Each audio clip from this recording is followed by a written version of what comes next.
Yo, this is Steve Bloom, and you're watching Moana Nui Podcast. We'll be starting soon. Don't go anywhere. I'm Veronica Taylor. I'm from my Moana Nui. I choose you!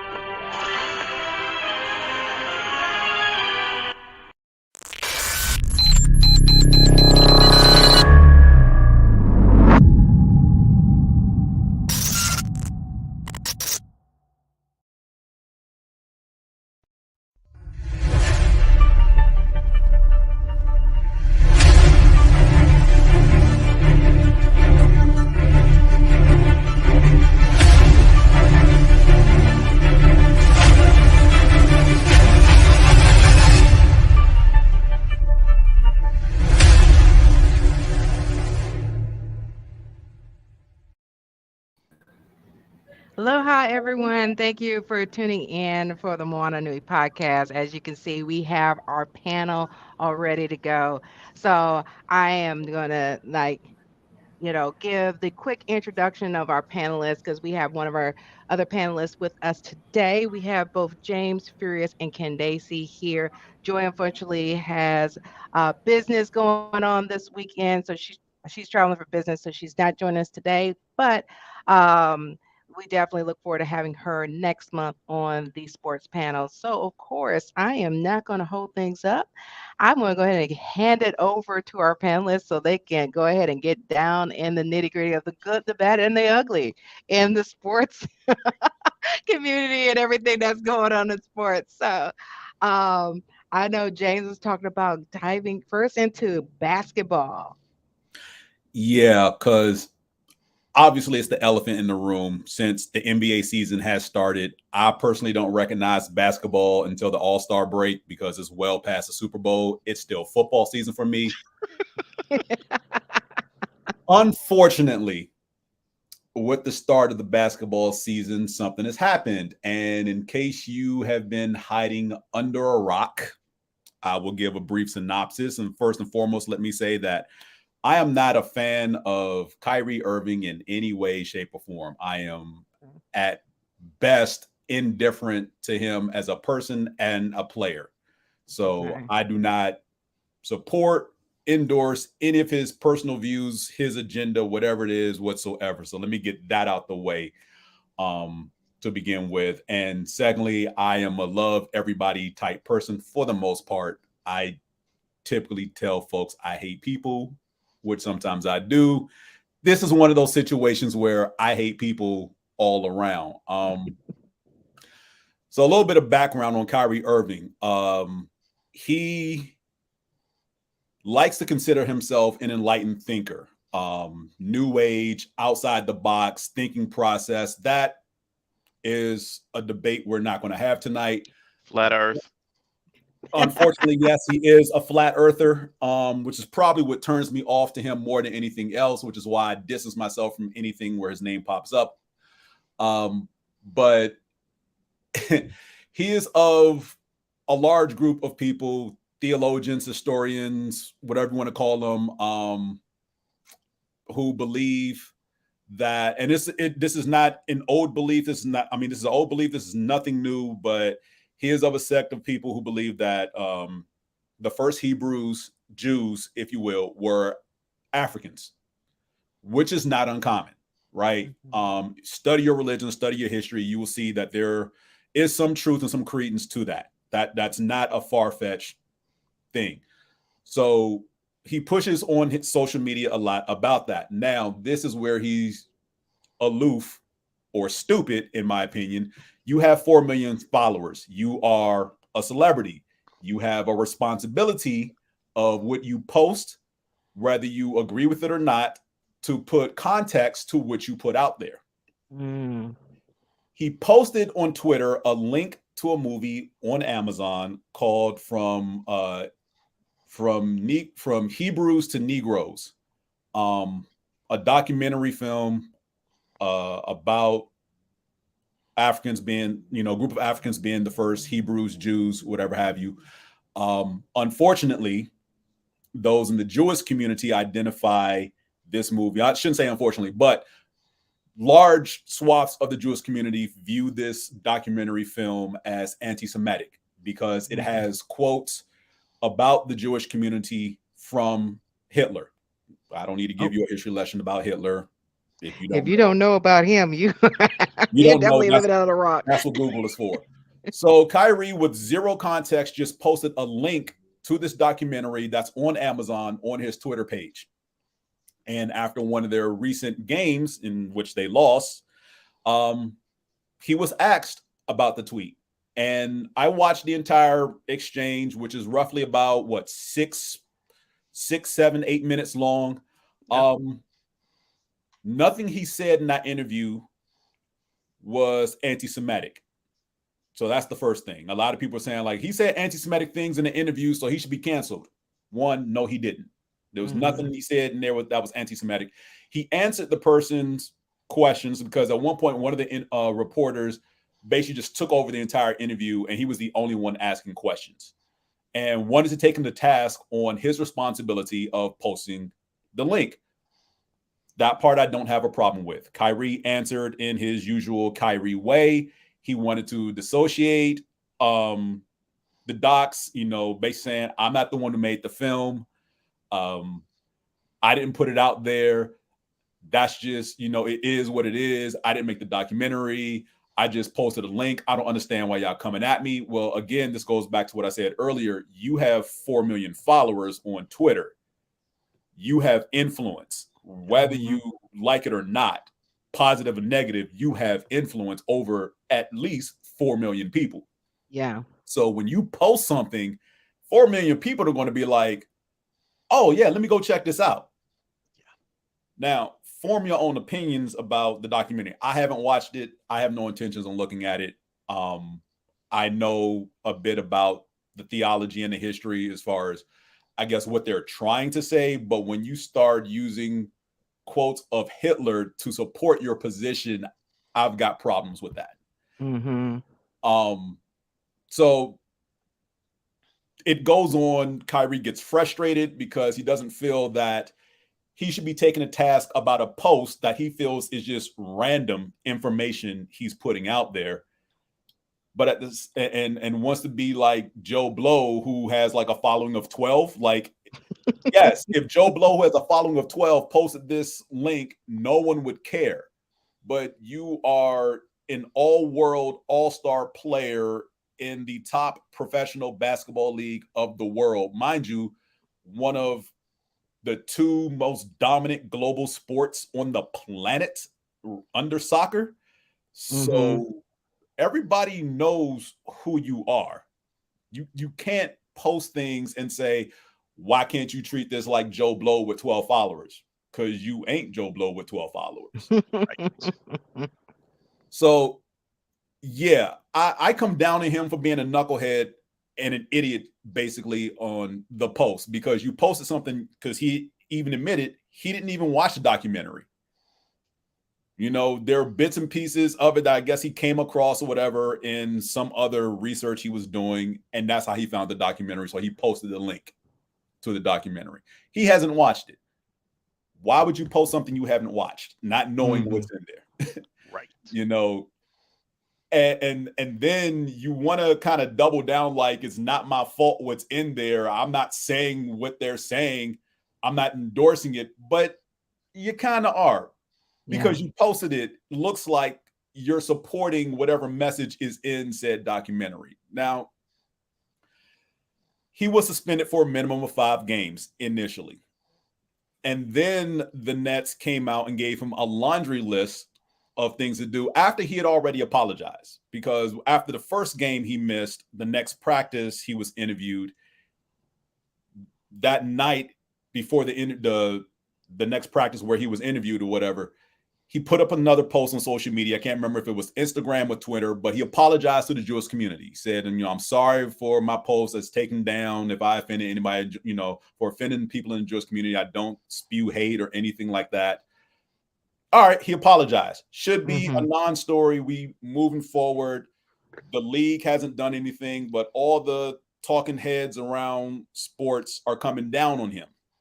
Justifiably so, because you put this post out there. And in that regards, if you want to bash him for putting the post out there, fine. Where a lot of people lost me is where no less than 3 to 5 talking heads from various networks, whether it's ESPN, Fox Sports, NBC, whatever have you, with their own individual radio shows are coming out. I'm a Jewish man and I'm offended and he should be thrown under the bus and all this other stuff. And it's like, well, let's pump the brakes here, because let's flip this. Why are y'all going overboard for this black man who has apologized, but y'all still want more punishment for him, for which you consider what he did anti-Semitic? And again, say this again, nothing he said was anti-Semitic. He didn't post anti-Semitic language.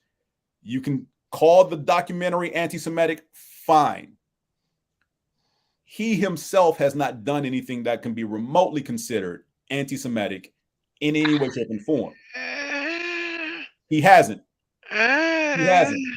Again, that post link to the documentary is not anti-Semitic. That post the documentary is anti-Semitic. But that post with no context is very problematic. That's a debatable point, I think. Fine, and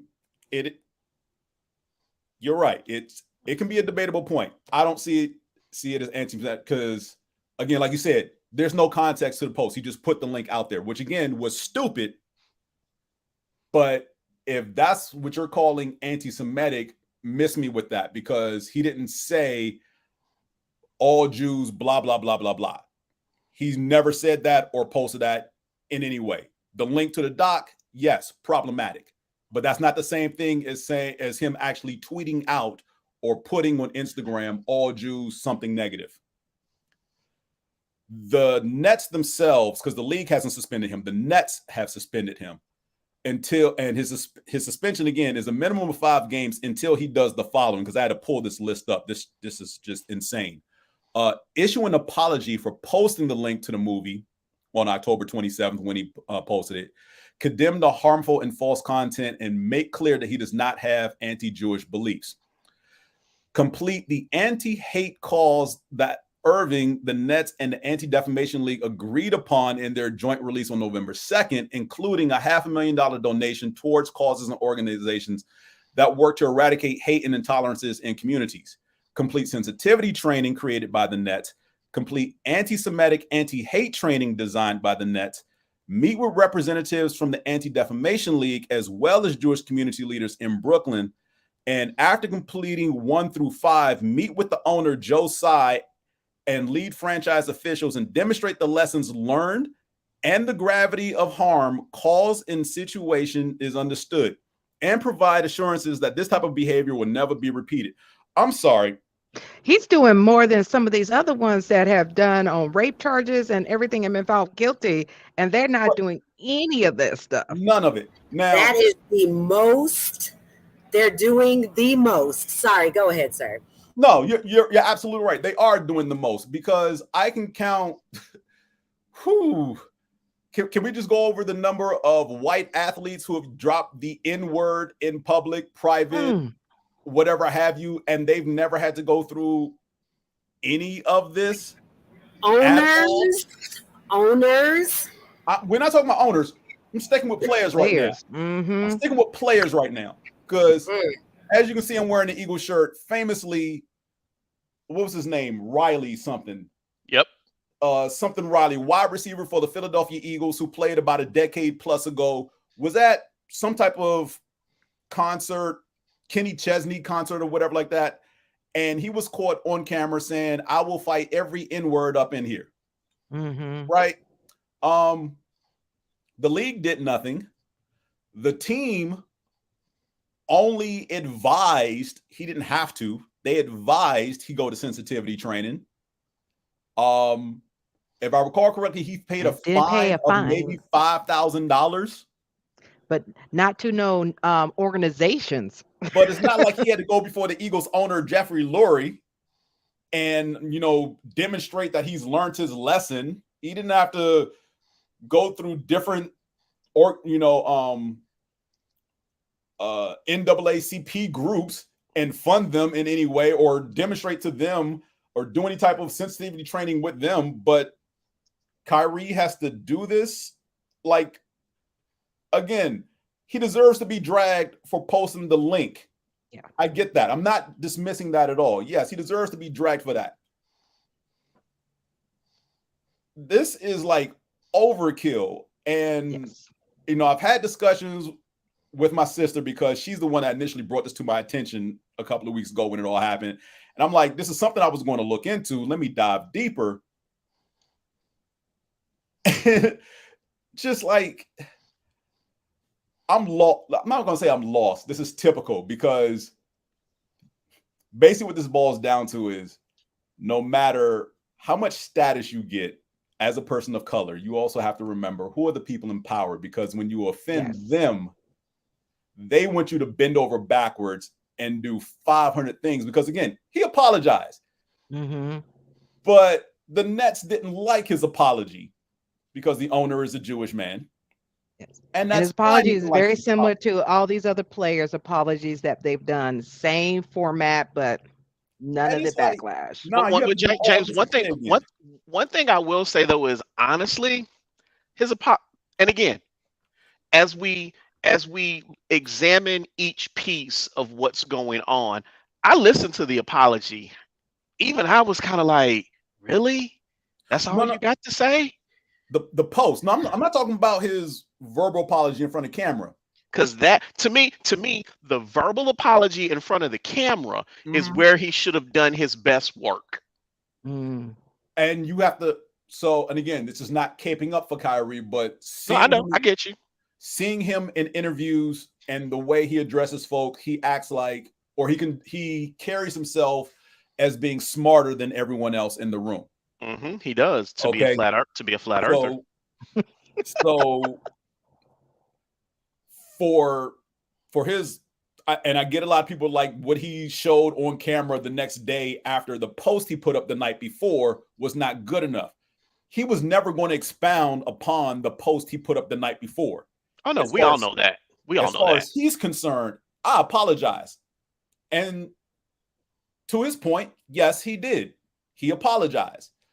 But now it was like, not like it, what it is, his bosses didn't like his apology. Right. That's basically what it is. Oh, you apologize. You ain't apologized the way we want you to apologize. So until you apologize the way we want you to apologize, then you can play with us. The NBA Players Association is appealing the suspension, as rightfully they should, because this is crazy and overkill. I can guarantee Kyrie's not trying to do step one of any of those 6 things they want him to do. And he's not going to do them. And he's content that this might end his career at this point.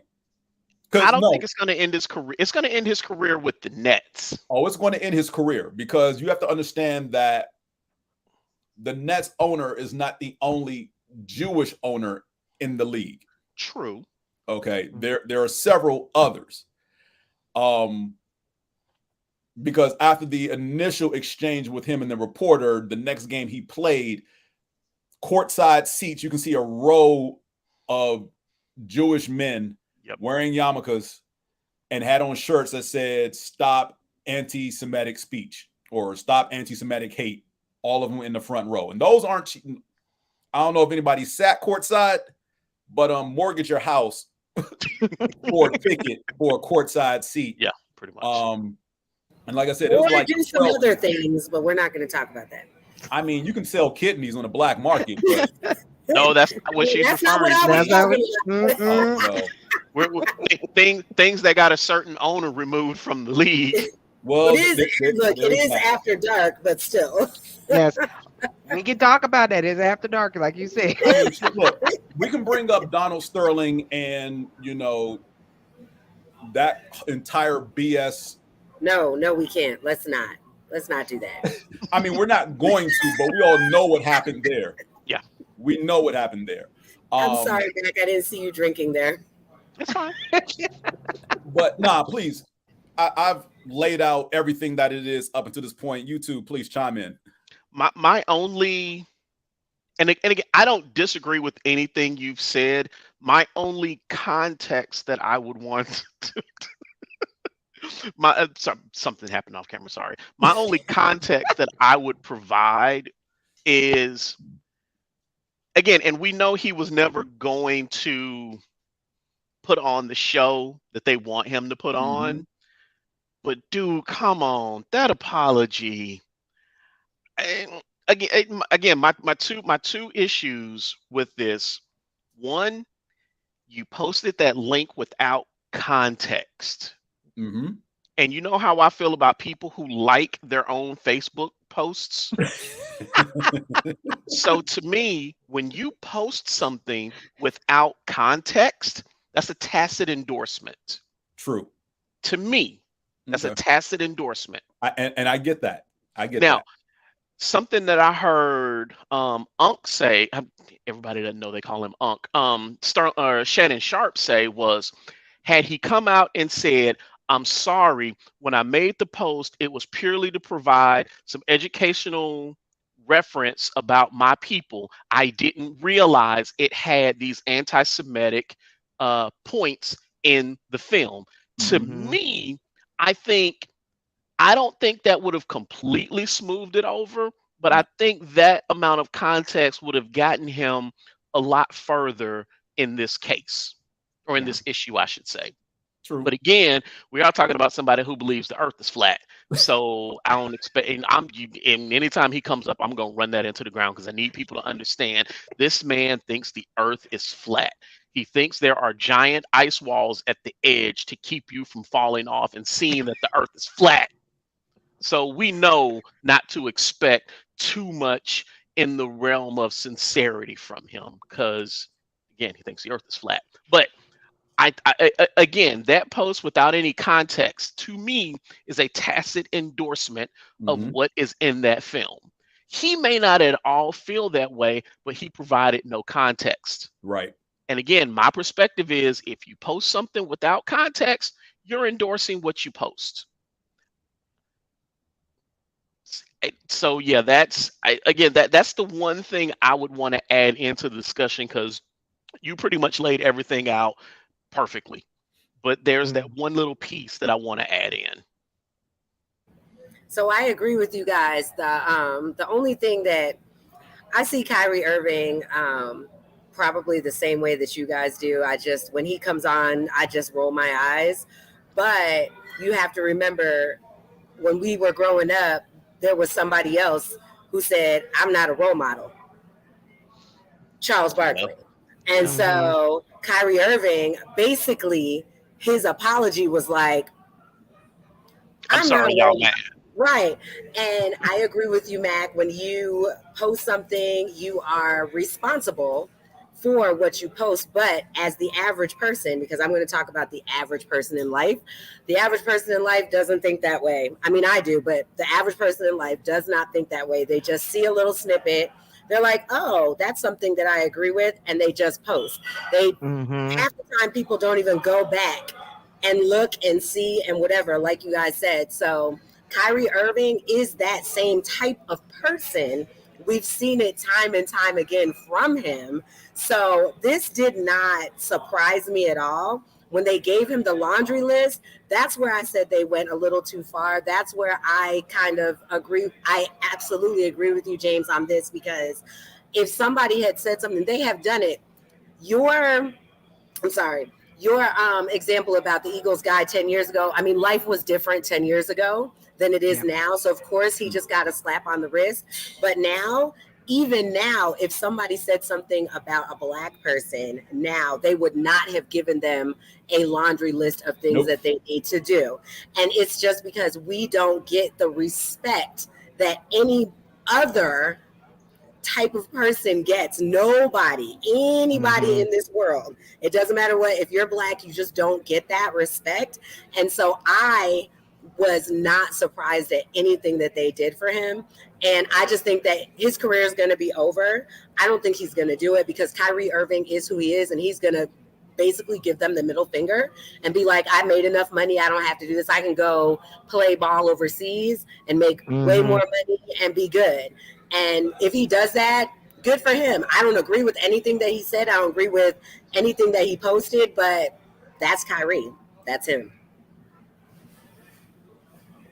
Yeah, I don't know how this is going to play out. Surprisingly, it is quieted down over the last week. Some of the talking heads have, again, dragged for making the post without context, absolutely deserved. But now those same talking heads are coming around and like, yo, this laundry list apology tour is overkill. Like, y'all can kick rocks with this,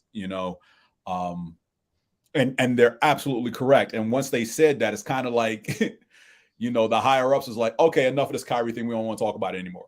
What's the next story? Mm-hmm. So don't know where this is going to go because, again, he hasn't been playing since. I still believe he'll be playing again. He may not be playing again for the Nets, but somebody is, as long as you have talent, someone will want you.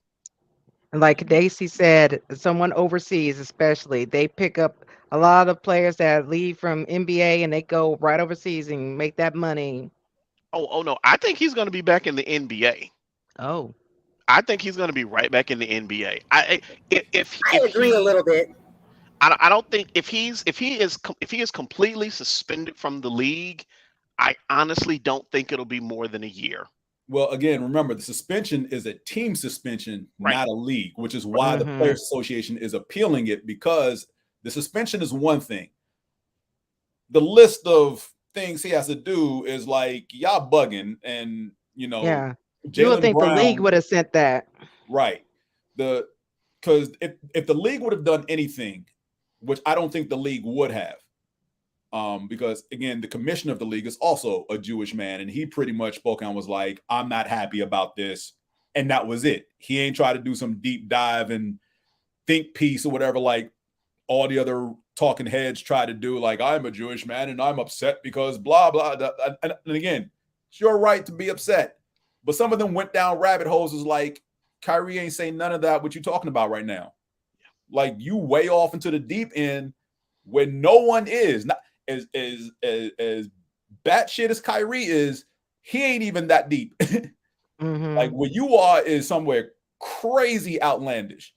So yeah, but and I'm not trying to like spark a race war or anything, but my sister made this point as we were talking about it, and she could care less about sports in general, but just the social part of this is that whether it's anti-Semitic speech or not, like even the discussion of Africans or a group of Africans being the first Hebrews or first Jews, for whatever reason, in some groups of Jewish people, is like taboo to where they just call it anti-Semitic off the rip. And it's like, there's nothing anti-Semitic about that. Nope.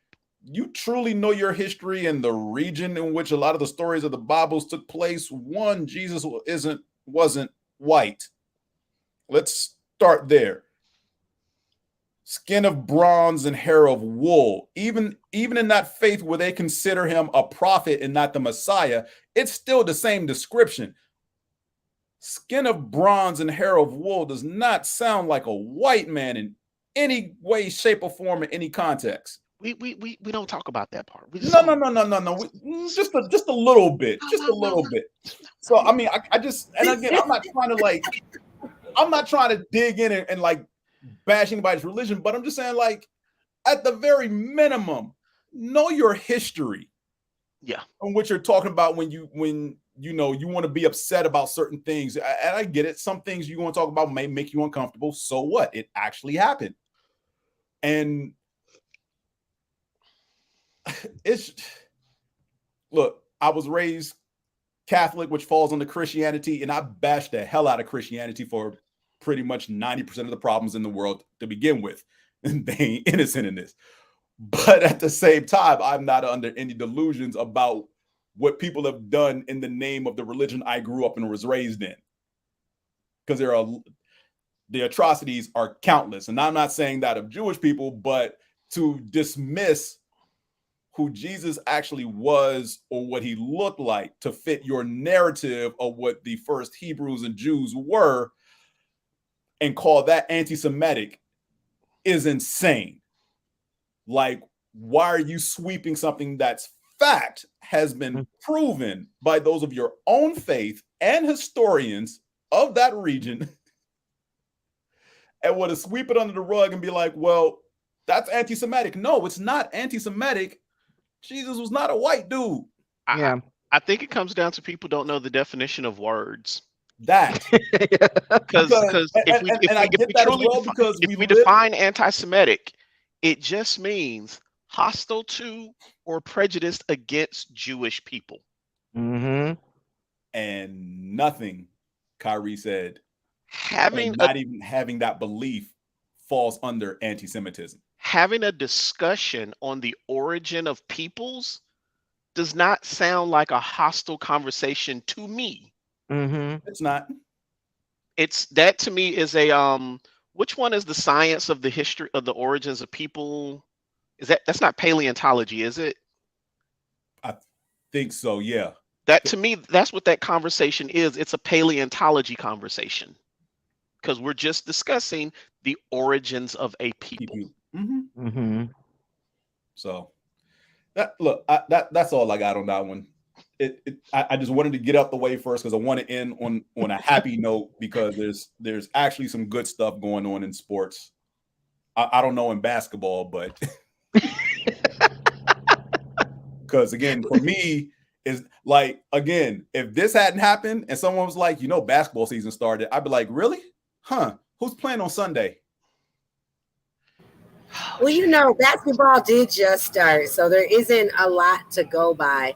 Just like with baseball, that first month, that first month or two of, because they play so many doggone games, it's just, you really can't really talk about it. And I'm sorry, basketball heads, and I'm sorry, baseball heads. I mean, there was a good thing that happened. Like the Bucks got their first loss recently. That is definitely worth talking about. Oh gosh, that's true. Why? Because it was the Hawks, or because Trae Young didn't play? Because it was the Hawks, sir. Because it was the Hawks. Because it was the Hawks, and I'm just look. That's how he feels. Go ahead, Glow. Talk about the Hawks giving the Bucks their first L of the season. Go ahead, have at it. No, that's pretty much all I got. Is that well, no. So the other thing to me that was really, really interesting about that game was how well the Hawks actually did play without Trae Young, because it forced everybody else to step up their game. Now, I've heard a couple of the talking heads say, well, what about the Hawks without Trae? No, we're not. Let's not even go down that road, because yes, Trae Young is a 25+ point a night point guard. But there are 11 other people on that team, and the team played, in my opinion, exceptionally well to give the Bucks their first loss, especially without Trae. Play exceptionally well without Trae down the line if this happens again. I do too, I actually hope that they lose, but it is what it is. That's just wrong, Candaysee. That's just wrong. Look, serious. Hey, Knicks fan all day long. And with I'm sorry, I can't think of the new guy's name that we picked up in the offseason. Jadante, is it Murray? I'm blanking on his last name. I don't know, because we don't care. No, you know what, Candaysee? I don't like you right now. I don't like you right now. I don't like you right now. You better be glad your Bills are doing pretty good right now, because no, they ain't. No, they ain't. Oh well. Actually, the actual point is they are doing well. It's just that right now we have this conundrum to where Josh might be out with you. Right now is all that matters. Right now is all that matters. You're right, 6-2. I mean, look, I'm a Bills fan, and like I tell people, I'm a Bills fan. Are you really? Really? The fact that I'm a Bills fan is that I don't take things for granted. I go game by game because you can't be like these Eagles fans that just say that they're like super amazing even when they suck, or when they say they're super amazing when they're doing really well. You I mean, know the no Eagles such have fans surprised like that. me. You Oh definitely my won't gosh. hear from this one, right? This one, right here. Never, you don't know any Eagles fans like that. You I don't know a any lot of Eagles fans like that. All you NFC, what are y'all East? Y'all NFC East I fans. mean, all of you guys I will brag on my division, but I stay quiet. My team is doing too well. I'm quiet right now. The division, look, I will say that, James. Yeah, division. he's just like, for right now. I'm quiet now. That's how I am as a Bills fan. We go game by game, because we can mess it up with 13 seconds left on the clock. I have PTSD about that, so let's not talk about that. But just but anyway, on to what are we on to? Are we on to football now? Well, what are we are. But I do want to say one last thing, and to Fierce's point, I'm not surprised the Hawks beat the Bucks, because it's the NBA. Literally, any team can beat any other team on any given night because of how many games they play. Yeah, absolutely right. Even when the Bulls went 72-10, they lost to the worst team in the league as one of those 10 losses. So, because basically they were just bored out of their minds, really. The shocking part of the Hawks beating the Bucks for me was the fact they did it without, because I'm looking like, all right, Hawks can Bucks first loss. Okay, that's kind of interesting. And then I kept reading without Trae Young. I'm like, excuse you? Mm-hmm. And Furious, I understand how you feel. People talking about the Hawks this without. Nah, because I seen how you act when y'all had not Chris Paul for the longest time, and you still haven't gotten over that. So yeah, I don't want to see your reaction or Hawks fans' reaction if by some craziness Trae Young is no longer a member of the Hawks. I'm not putting it out there in the universe. Why did you even say that? Why would you even say that, James? I'm just saying, I've seen you talk about not Chris Paul. I don't want you to go through that again. Dude, I am never going to get over not Chris Paul. That is never going. I don't know that I will ever get over that. He will always be not Chris Paul. Look at it this way. You can be a fan of a struggling franchise like the Washington Wizards, or you mean the Bullets? Bullets. I mean, I still like to hold on to the name, but I mean they are officially called the Wizards. But to go back on that point, with picking up DeJounte Murray in the offseason, he has been an excellent pickup so far this season. I mean, y'all got a nice three-headed nucleus there of Young, Murray, and Collins. So and when y'all get to the, because I don't see how y'all don't make the playoffs with that nucleus if you play well. Yeah. I just hope you win more than 2 games this time around. You and me both. And when we get Bogdanovich back, I mean, that's what irritates me so much. Not just the Hawks, but Atlanta sports teams in general. We can have a great roster, but something always happens in like the last 5 minutes of the game, or last quarter and a half. Like last week. James, you know what? You can't hurt my feelings with that. You can't hurt my feelings with that. You can't hurt my feelings with that. Or like someone said, Atlanta can't have more than one team winning the same time. It's like I've often said Atlanta is not a true sports town. It's not. It's really not. This is my home. I'm a native. Atlanta is not truly a sports town. So it's like, because look at it this way. James and Candaysee, where do you guys live again? Atlanta. What teams do you support? In football, the Eagles, and everything else, DC. Right. So again, we got all the Atlanta is a transplant city, but everybody and don't get me wrong. I'm not saying you should not support your own home team, but this isn't a sports town. It's not. And I don't know if it can ever truly become one. All I know is it becomes one when a team wins. My freshman year in college, I was like, the Eagles are coming to play Atlanta on Sunday Night Football. I should go see this game. I walked. True story. I walked from campus to the Georgia Dome because the Georgia Dome was still a thing then. Went up to the ticket window, dropped $25 for a seat in the lower 200 section. This tells you how long ago it was. Right. And I'm like, wow, I can pick a seat from this area, because she showed me the map in which I can pick a seat from. This is before you could buy tickets online efficiently.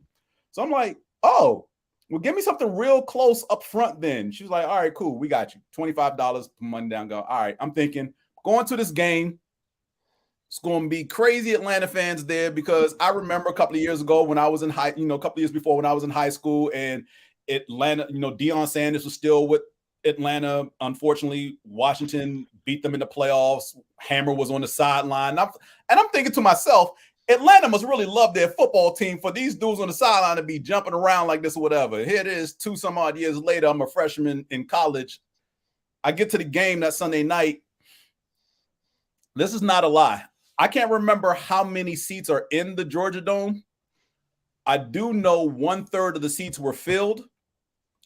They were all Eagles fans. There was not a single Falcon fan in that stadium unless they were working concessions or custodial services. And that doesn't necessarily mean they're fans. That just means they're getting a check. Well, you are kind of old, though, James. That was such a long time ago. I like don't now, care, but I'm pointing out to his point, Atlanta has never really been a sports town. I mean, because Atlanta, you have a nationally televised game on Sunday Night Football, and the Eagles weren't that good then. This is like our second year with like Rodney Peete and Ricky Waters. We were trash. Everybody was beating the brakes off of us. That was a long, long time ago. Right. We were trash. Candaysee just keeps trying to slip in the old jokes. I know. Even though she's right up there with us. Right. No. She ain't but a couple of years younger than us. Right. Like 2 years younger than us. No, more than that. Use a lie. I'm going to slide back because I don't want the electrical surge to hit me while you frying out my laptop. What? All you have to do is tell me, what's your high school reunion? How many years is that? Oh, I hate my high school. I will never go back to a reunion. No, but how many years, though? How many years? Since you graduated? Let's see. I graduated high school in 1990. Right.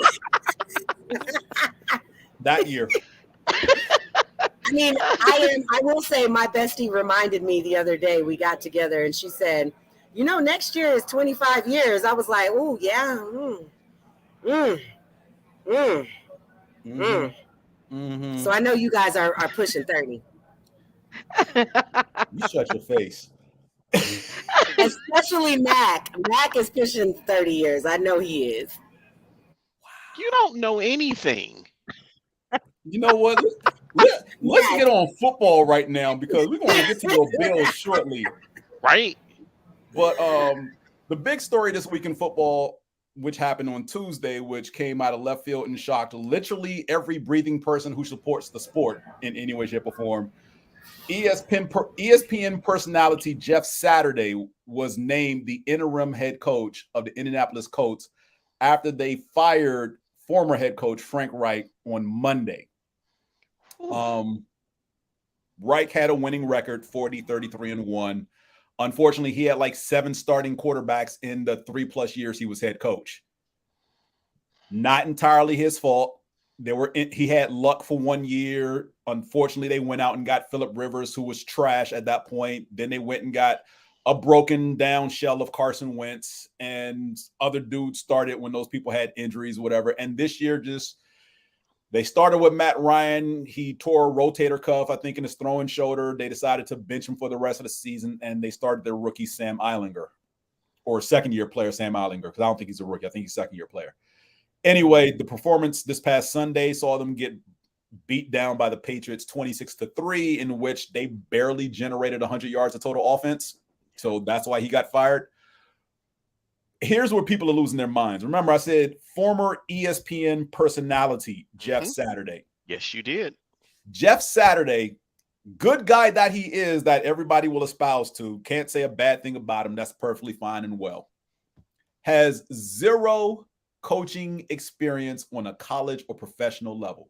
He has never coached any position levels. He's not been a coordinator. His only coaching experience is coaching Decula High School here in Georgia. And the 2 years he coached them, they are what, 20-11, I think, is what they said the record was. They may as well have hired me. Right. Mind you, he has a gig on ESPN where he does many things throughout the week. On, what is it, Monday, he does their recap show where they go over how teams won and lost on Sunday. On Tuesdays and Wednesdays, he's on First Take and sometimes Get Up. And the rest of the week, I guess he's back down here coaching Decula High School, which he's not doing anymore now because he's now coach of the Indianapolis Colts. And in the press conference, the owner of the Colts said, Jim Irsay, and I'm paraphrasing here because he was asked about Saturday's lack of experience. I'm glad he doesn't have any experience. Somebody with experience might mess this up. I think it's a wonderful thing and a big advantage that he has no experience whatsoever. And I'm proud of that. Well, he actually also said that anybody who has coached would be scared. And so then they use analytics to coach the team, which would actually help the team win, because that's why we analyze the games to know what to do next. I don't think they know what analytics are in Indianapolis. I don't think they know what analytics are. I got nothing. Now look, a lot of people on social media, I've seen folks cry foul for various reasons. As far as my lifetime, and yes, I will say 45 years old that I am. Oh, you're not that old. Never mind. I'm sorry I made those comments. 40, no, you're not. No, 40 you're not. plus of which I've spent watching the NFL. So in my lifetime, I have never seen a team fire a coach in season and replace him with some guy who had a studio job. It's always been a promotion of one of the coordinators or position coach who has either former head coaching experience or was a former coordinator themselves. But again, it's always been somebody on the roster, on the coaching staff already, because they had, I guess, the week before the Patriots game, fired the offensive coordinator. So now you fire your offense coordinator, your head coach in back-to-back weeks. You still have two coordinators left, special teams coordinator, the defensive coordinator. There's a team consultant or coaching consultant who has head coaching experience. And of the remaining 13 coaches left on the staff, 6 or 7 of them are African-American. You can promote any of those people whatsoever. I'm surprised that they all didn't walk. Why would they? Why would they promote those 7? Like, not even those 7, but any of the other 13, you know, the other 6 or 7 white dudes. You could have promoted one of them. But no, you go to Jeff Saturday? He went like this. Psh, psh, psh, psh, psh, psh. I'm slapping all of y'all in the face. Y'all don't know shit, so I'm going to bring this person. Don't get me wrong. I said a bad word. I'm sorry. It's after dark. Oh, it's after dark. Okay. It's after dark. It's fine. Oh, Look, it gets much worse than that. Don't get me wrong. Dana's face, though, when I said it, she had this face, and I was like, oh, no. Oh, no, it's fine. Whatever.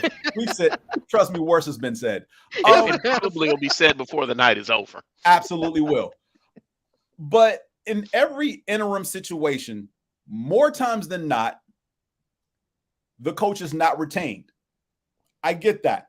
You're going to fire everybody at the end of the season anyway. There is no way you're going to convince me you hiring Jeff Saturday means that at the end of the season, you're going to keep Jeff Saturday on as head coach.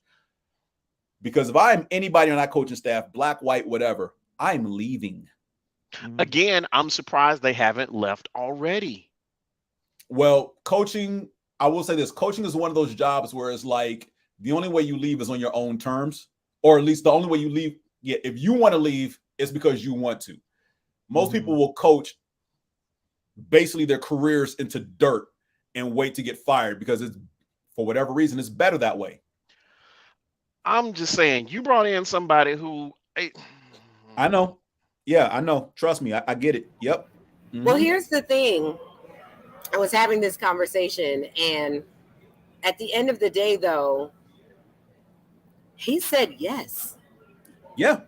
Like, why wouldn't you? But Candaysee, I would say yes if they came to me. I mean, okay, so I get. And I've managed a successful Madden franchise almost every year. Look, I got coached. I mean, in that regard, I've got like at least 50, 70 years of experience on Madden. Shoot, my team's always go perfect. But my thing is this, like, he was like, yeah, I'm honored and blah, blah, blah. But like everybody's talking about the fact that he's not experienced. But he could have said to the guy, hey, because I feel like he has now set Jeff Saturday up for failure. Possibly. And they're good friends, though. Yeah. Remember, he's right. I know. And so he could have been like, hey, dude, I understand, but you got all these other people that are super awesome. Like, how about I be your offensive coordinator? Or how about I such and such? Like, he still said yes. And so now he has to go out there and prove his himself, his non-coaching self, his I've only coached high school, Dacula, Georgia. I think that he's set up for failure. I think, and because I like Jeff Saturday so much, I'm like, I think it's gonna taint. I think it's gonna taint his legacy unless he goes out there. Unless the Indianapolis Colts come out here and win all the rest of their games.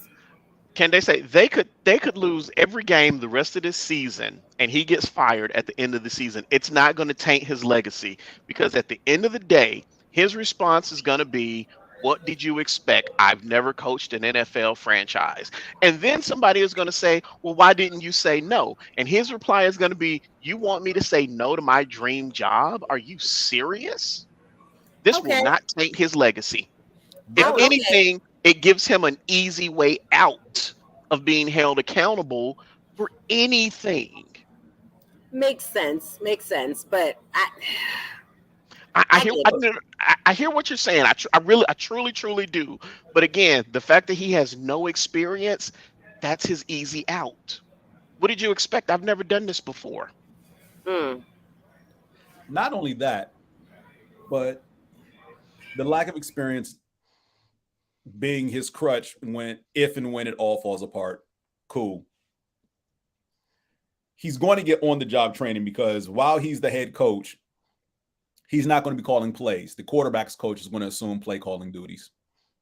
Has that already been announced, or you just think that's what's going to happen? Oh, no, that's already been announced. The quarterback's coach is taking over play calling duties for the offense, and the defensive coordinator will continue to coordinate and call plays for the defense. So why not hire them? That's what makes me mad. Look, but so here's the thing. You're Jeff Saturday. Why would you say no to guaranteed money? But I mean, he's making I feel like he's making that money as a commentator. Like no, he's not. He's not. No. Okay.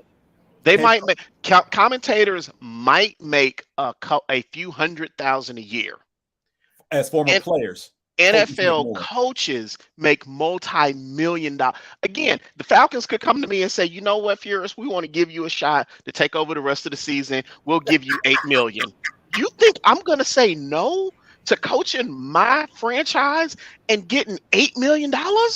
Yo, I'll coach the Falcons for $8 million. What kind of fool would I be if I turn that down? I would coach the Falcons for $8 million.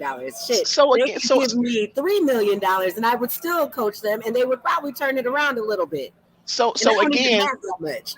again, how are we any different than Jeff Saturday? Other than he played the sport at a pro level. Right, okay. Correct. I understand, Mac. I got you. So, it's the money because, again, former players as on-air talent don't get paid that much. Several $100,000, maybe $1 million or $2 million a year, for what they do for the sport they cover. Like Max said, head coaches, I think the lowest paid head coaches in the NFL is getting $10 million a year. These dudes make 10 plus guaranteed money. It doesn't matter if they coach the entire length of the contract or not. That's still guaranteed money. When the Eagles fired Chip Kelly before the end of his third season, that was a 4-year contract. They still had to pay him for year 4, even though they fired him with 6 games left in the third year of his contract. So a quick Google search, what year is this? I knew he was going to do that. I knew he was going to do that because that's that. Well, I'm not going to put your business out there, but that's that college that you went to. Okay, that's right there. And it's fine. Go ahead. Who is the lowest paid head coach in the NFL? The lowest coach is who is this? Jim Tomsula. He's a coach for the 49ers. His salary is $3.5 million a year. Oh, he's on the coaching staff. Yeah. He's one of the coaches on staff, but I mean, like head coach. Yeah. Well, this list doesn't do a breakdown specifically by head coach or not. It just has coach name. Coaches, period. Okay. Yeah. But again, $3.5 million for whatever he does with the team. And Tom Sula, I believe, is one of the position coaches. I can't remember on what side of the ball because I've heard that name before on the 49ers staff. So yeah, there's no way you're going to turn down $3.5 million, even if it's only $3.5 million to finish out the season. True. And again, it's guaranteed money. It doesn't matter if the whole staff gets fired. The organization still has to pay them. Yeah. Mm-hmm. So no. If the Falcons came to me, I'd take that $3.5 million and run. So the Falcons need to come to you. So they might need to call you. They need to call you, and there's a couple of other people that I think if they put you guys together, they might get a little. Well, the Falcons need more than coaching. They need some talent in other places too. So it's not just coaching. I mean, but we're talking about a team that 9 out of the 11 starters on defense are new. Right. So I honestly don't. Young team. Y'all will be fine. But so timeout. But so are the Jets, and they're winning. What's your point? What's your point? I don't. I'm just saying. What's your point? Are you talking about these same Jets that embarrassed your squad on Sunday? Hell yeah, that's who I'm talking about. I just want to make sure we talk about the same Jets. At the end of the day, I am still a football fan. I understand. And so I literally watched that game. I sat at home with my boyfriend who was a Bears fan. And he was watching I'm sorry. They almost had it. He was watching the Bears game. I'm watching the Bills game. And literally, he's like, what's going on? And I was like, the Jets defense, they don't suck. And now, they don't suck. And then, exactly. And then our defense, we had some people out. Oh, yeah, lots of people out. I know. But the thing about it is that we're so defense driven. We have so many people to take the place of somebody, but then the person who takes the place of somebody is hurt too. So now we have to go down. The increase in your defense is the entire secondary has not played together at all this season and won't because one of your safeties is out for the year. Oh yeah, absolutely. So you don't have to look. You don't have to tell me. If it's Poyer or Hyde. No, it's Hyde. Hyde is out for the year. It's not Hyde. Poyer is just hurt. He should be hurt. Back. Yeah, he should be coming back in a couple weeks. Yeah, but it's Tre'Davious White is coming back, right? He is. Okay. Yeah, I think not all of them are coming back. Hey, Alex. Hey, you know what? So let me tell you. So this guy right here, Alex, every time I see him, I say, you're welcome. And he says, thank you, because he's a Giants fan. And his coach is our old offensive coach. Yeah, no. Reminding me, sir. My squad hasn't played them yet, which is why I'm very cautiously optimistic about the season because we have not played the New York Football Giants. So that's why I tend to keep quiet about my squad. So with him, with Alex, his wife is a Dallas fan. So yeah. So I'm not going to talk about his wife then. What's up, Alex? How you doing, bro? But yeah, football is amazing. About a house divided. New York. Man, listen. It's a house divided for real. Every year. I don't know if I can love a Cowboys fan to say I do. That's real. I mean, you got to understand that there are really only, as much as I joke around, there are really only two teams I truly hate with true vitriol, and it's Washington and Dallas. Wow. I mean, the Giants, I'm indifferent.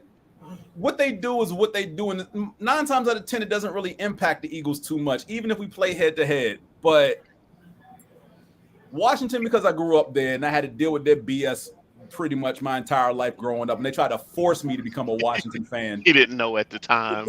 Oh, she snuck it in on you? I got the ring. You stuck. That's your story. You're sticking to it. Oh my gosh, I'm sorry, bruh. But yeah, Dallas fans just. It's that whole America's. It's that whole we're America's team. They don't. It is. Look, as much as you talk about Eagles fans being obnoxious, or whatever, Dallas fans are the absolute worst. No, James. They're tied for the absolute fucking worst. No, you're biased because you have a rivalry with the Saints. They ain't that No. It's not the Saints that I'm saying they're tied with. Who? They're tied for the absolute fucking worst with Alabama fans. No, we talking about the pros right now. We talking Wait about a the pros. second. But what I'm saying, but James, remember earlier I said that I don't like any fans from the NFC East because you guys are all obnoxious. The least obnoxious are Giants fans. They're not as obnoxious because, they're not as obnoxious. They're the least obnoxious of the four of you. The least obnoxious of the four of you. Because Commanders fans, they still hail Redskins. Eagles fans, I know Alex is an Alabama fan. And he knows firsthand how obnoxious they can be. Eagles fans they are tied with the worst with Dallas fans because every year they are going to the Super Bowl. We are the best. We're always going to win. We're always going to do whatever. And that's the reason Dallas why. fans. And that's the reason why I have to be completely like against you guys. Y'all don't start Really, Alex is I from can list Alex. 4 reasons why you all are obnoxious. 4 reasons. 2 What are of them they? have to do with Phil Simms and 2 have to deal with Eli Manning. Oh. That's why y'all are obnoxious. Those Phil Simms things, they overlap with some dude named Lawrence Taylor. Bill Parcells is your head coach. That's why y'all are obnoxious. Oh, Jesus. Don't start. Hey, Alex, thanks for coming on. No, you were only surprised when y'all won with Eli because you weren't supposed to be there all the time. The Phil Simms ones, deservedly so, yes, y'all won those. But Eli was a shock to everybody because y'all weren't supposed to win Super Bowls with Eli Manning. But Eli Manning, he cried. He cried until he could go play for the Giants. He didn't want to play for who was it the San Diego Chargers at the time. He didn't want to go to the Chargers. He was like, fuck that, daddy. Get me on another team.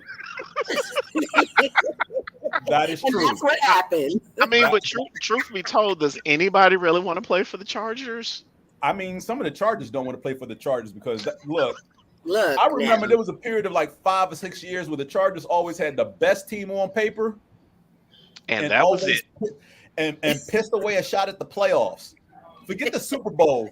They would start a season like 7-2, 6-0, 9-3, and then piss away the division. How you 9-3 with so few games left, a 4-game lead on second place, and lose every single game and not win your division?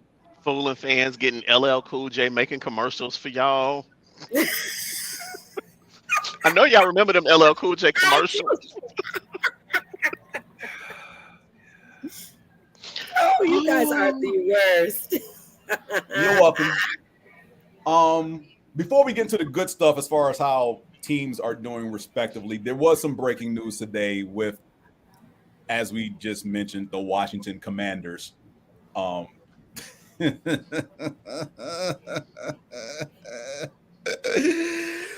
Oh gosh, if this don't force Daniel Snyder to sell the team, I don't know what will. But the Attorney General for Washington, D.C. has filed suit against the Washington Commanders, the owner Daniel Snyder, Roger Goodell, and the NFL.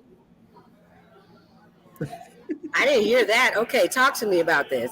Oh my gosh. The short version is that when Washington was slapped with that $10 million fine a year or two ago for their sexual harassment, racial conduct in the front office, that they were going to do better.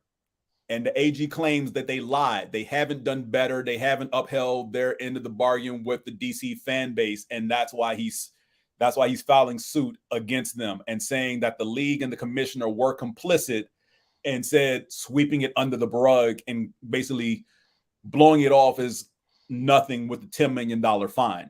Because again, what's $10 million to an NFL owner? A night out on the town? Now understand that Daniel Snyder, again, right, a night out on town. If the town is Dubai, now, or if the town is DC or New York. I will say this: because of said fiasco with the sexual and racial scandal that the Commanders went through 2-3 years ago, I hate that name. I'm gonna just call them the football team. It sounds better. It's bad. It's about as bad as Cleveland. Like I forget what's Cleveland. Guardians. I like the Commanders. Now you stop it. And I like the Guardians. I just don't like their mascot. The Cleveland Guardians, their mascot is like booty. So the fallout from the investigation into the Washington football team was that Daniel Snyder was supposed to step down. He was not to have, 3 Let's Call girls. I'm starting to like this Alex dude. Alex, it was worse because they were basically, and forgive me for using this phrase, they were pimping out the cheerleaders. Well, so was Dallas back in the day too, though. Yeah, but here's the thing. So let me backtrack a little bit. So a group of former cheerleaders, roughly 8 years ago, I want to say it was 2016, 15, right around then. A group of former cheerleaders filed suit against the NFL and 8 teams. 2 of the ones at the time were both Washington and Dallas for the practices and the sexual harassment, mistreatment of the cheerleaders. Now, I'm not going to say that didn't go anywhere, but people need to understand first and foremost, the cheerleaders are not team employees. They are contracted freelance workers for each organization. So the team has no governance on them. Typically what happens is somebody in the front office is tasked with handling the day-to-day operations of the cheerleading squad for the teams that have them. All right. So they are not team employees the way, say, the secretary in the front office is who works for the executive player personnel person. Yeah, I know. I thank you, Alex. So these cheerleaders filed suit against the 8 teams. I can't remember who the other 6 are. Sorry, New Orleans was one. So New Orleans, Dallas, Washington. I can't remember the names of the other 5 off the top of my head. And the suit was filed. All the teams involved basically said, we'll do better. We'll revamp our practices as far as how we deal with our cheerleading squads. We'll do better as far as their treatment, what they do day-to-day, day-to-day operations and managing them or whatever like that, game day, how they get paid, what we ask of them to do or whatever like that, blah, blah, blah. Because basically every team that has cheerleaders also has a swimsuit calendar featuring their cheerleaders. Okay. Every team pretty much said, we're going to do better. And for the most part, they did. The Saints were the first team to hire male cheerleaders as part of their reform, if you will. Okay. Washington, however, decided, fuck that. Hey, y'all want to go to Dubai? My rich friends? Well, yeah. Make sure that cheerleader with the fat ass comes. All right, cool. So then they go tell the cheerleaders, hey, come here, gather around. We doing this photo shoot in France. Pack your swimsuits, bring your passports. Y'all hopping on a private jet. You going to France to shoot this calendar. They get on the plane and they get their passport snatched. Hand them over. Then they get there. There's no photo shoot. Randomly, it's entertain this VIP however he likes. Or you don't get to get on the plane and fly back home. This is true story that actually happened to the Washington Chili's. And mind you, this was after the initial suit in which the 8 teams were named, which Washington was a part of. Nah, dude, Soul Plane would have been a picnic ride compared to this. But to basically force these women to fly across the Atlantic for something that wasn't going to happen and tell them, entertain these VIPs because we got your passport and you ain't getting back on this plane until you do. Like, what the hell, Washington? Right? And then not to mention all the racial BS that was going on in the front office makes, which is pretty much on par to what was going on with the Phoenix Suns and their front office with their owner basically trying to figure out, why can't I say the N word? They're playing for me. Yeah, the Phoenix Suns owner actually did say that. He basically was trying to figure out why he couldn't say the N word over and over and over again to black people working for him, coaches, other executives and whatever. Washington was worse. They were just flat out saying it to folks' face. So he almost thinks he's a slave master. All forms of sexual and racial harassment in that front office. And that investigation, like I said, that went on for the next couple of years. And then in 2019, another investigation was done because it came out that, hey, Washington is still doing the bullshit that we supposedly cleaned up 3 years ago, or 4 years ago. It's like, nah, they can't be doing that. So the league did an investigation, hired an outside law firm to dig into it, see what was going on. Come find out it's true. Coupled with that, in 2020, a congressional hearing is held trying to figure out, well, Washington may not be on the up and up financially because someone apparently blew the whistle about them not following FCC regulations. And apparently they weren't, because there's shared revenue amongst the 32 teams in the NFL. So there's revenue. The revenue you generated falls in 2 categories. The revenue you generate for yourself and the revenue that is split evenly amongst the 32 teams, because all teams don't generate revenue evenly. Washington was found to have been fudging the numbers on that shared revenue part. Now, this is the point to where I figured, well, if this don't get Daniel Snyder out of there as the owner, nothing will, because if one thing you don't do is fuck with an old white dude's money. And the biggest mouthpiece of the old white dudes who own NFL teams is Dallas Cowboys owner Jerry Jones. To paraphrase the line from Friday, fucking with my money is like fucking with my emotions. And Jerry don't play about his money. He knows where every cent is going. And he's trying to make more of it than anybody else. People need to remember that when Jerry came in as owner of the Dallas Cowboys, he's the one that bucked the trend. The entire league and all 32 teams at the time had deals with Coca-Cola and like McDonald's. And he was like, nah, I don't want deals with Coca-Cola and McDonald's. I want deals with Burger King and Pepsi. And it was like, but nothing wrong with a little Pepsi, though. Nothing wrong with Pepsi. I like. There's Pepsi. nothing wrong with Pepsi, but no, I'm just saying, like he bucked the trend. Right, he didn't. And because he bucked the trend, he got things changed. So now each individual team can have their own deals with major corporations as far as products they sell. So if you want Coke products, you got Coke products in your stadium. Another team will have deals and have Pepsi products in the stadiums. It's not uniform across the board anymore. Like it was 30 plus years ago when, Jerry bought the Dallas Cowboys. He bucked that trend because, again, he was trying to find ways to, 1, make the team successful, and 2, generate as much money as possible. So now all owners follow suit because of that.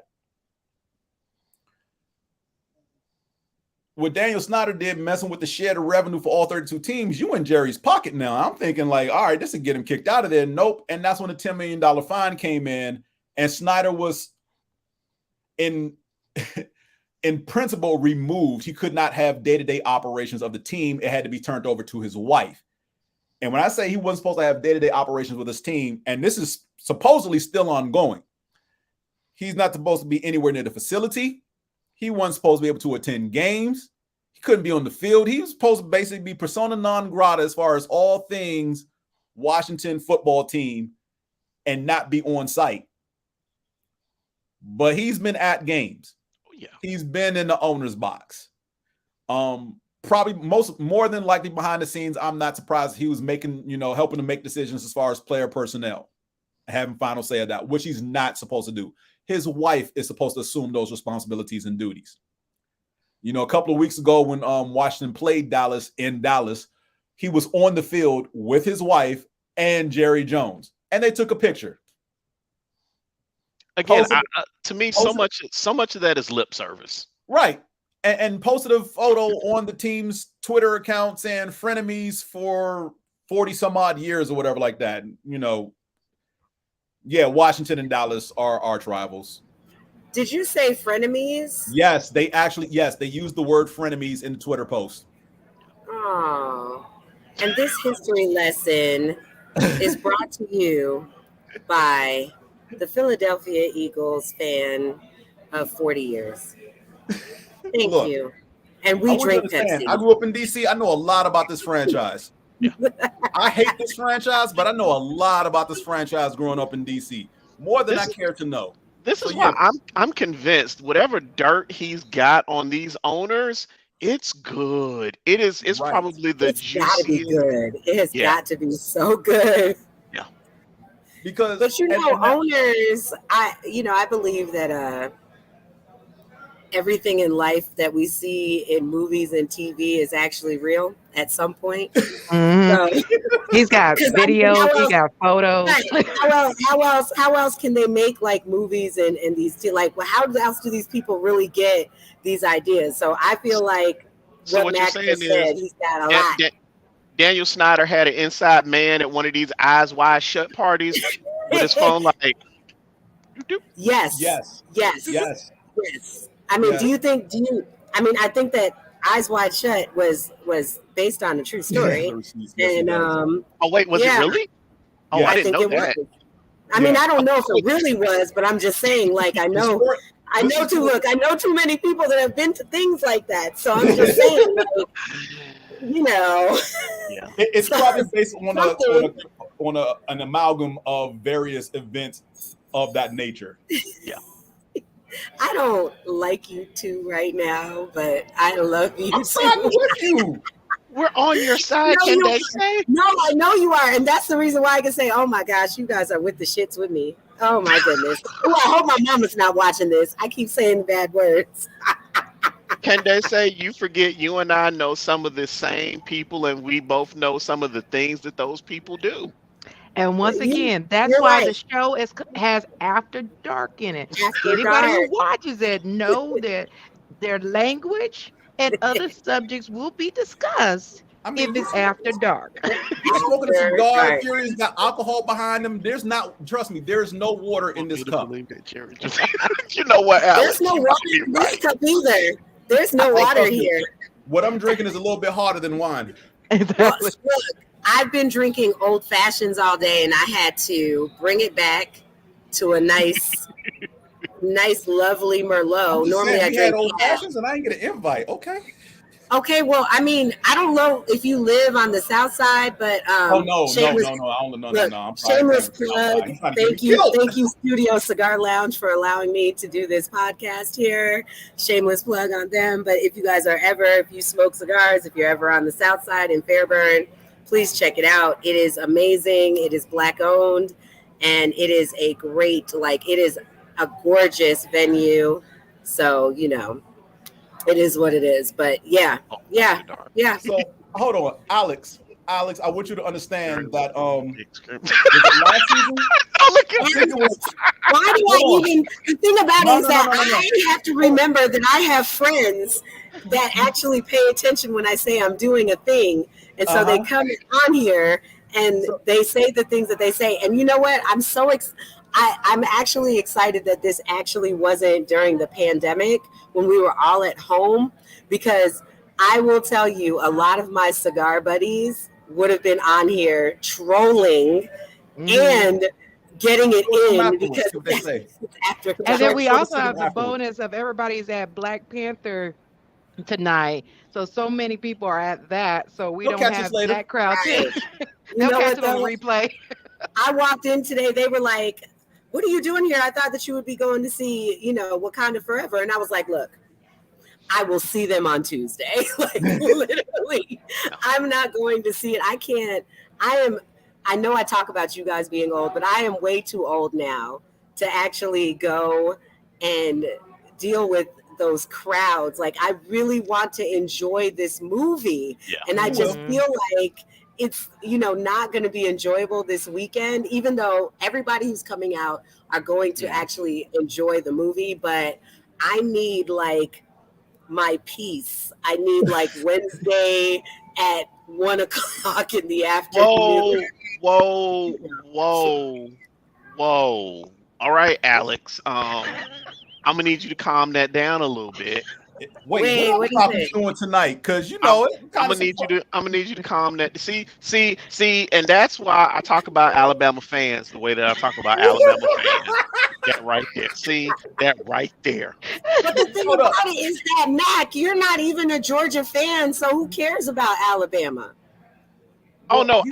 No. I have work from Georgia Tech. What do you expect? He said Georgia Tech. Yeah. No. Wait, I know. Me and Mac went to the same school. We were there together. Like, right. I understand. My issue. Well, no. This isn't a Florida State fan. No. I've got a lot of friends. I got a lot of friends that went. Starting. Yes, Alex. I got a lot of friends that went to Alabama, and I give them shit all the time about how obnoxious they are. James knows one of my closest friends, and he knows how much shit I give her about being an Alabama fan. I do too. Well, when they lose. Alabama fans, they are, so you get like a mixture. So you have those super obnoxious Alabama fans, right? They're super obnoxious, but then you get the chill Alabama fans, right? But see, Georgia fans, they're all obnoxious. They're all obnoxious, and you know this, Mac. And they only recently started winning. They only recently started winning. I know. They haven't been winning long enough to be obnoxious. So, but they were obnoxious even when they sucked. Remember? Yes, they were. Up until them winning the championship last year, every time Georgia played Alabama, and Furious can attest to this, I would put a post up. I wonder what's going on today. Probably nothing important. Not like you have a college football game to watch your team get blown out by 35 points at halftime. Looking at you, UGA. And I would post shit like that before the game started. He can verify this because he's seen some of them.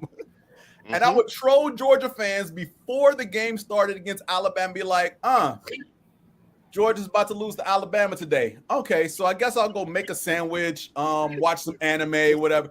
And they will be in my page like, why are you like this? I'm sorry, where's the lie? Are y'all not going to get blasted by 35 this week? You're going into Alabama undefeated. They're undefeated. Y'all been talking trash about how this is your year. And up until this year, the last 3 years have been their year. And every time they played Alabama, whether it was at UGA or Alabama or somehow in the SEC championship, Alabama smacked them around like rag dolls. The game wasn't even look, the only way you enjoyed that game is if you was an Alabama fan watching your team basically train for the national title, because that's all it was for them. It was a practice game for the national title. Well, I mean, it sounds kind of like Eagles and Dallas fans. Every year, this is our year. We're going to win. We can have losing records, but somebody has to go into the playoffs. I just hope my team wins the game.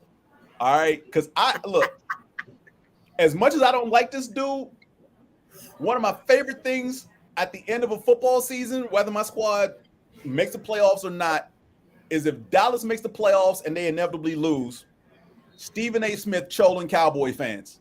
That is one of my favorite things every single year.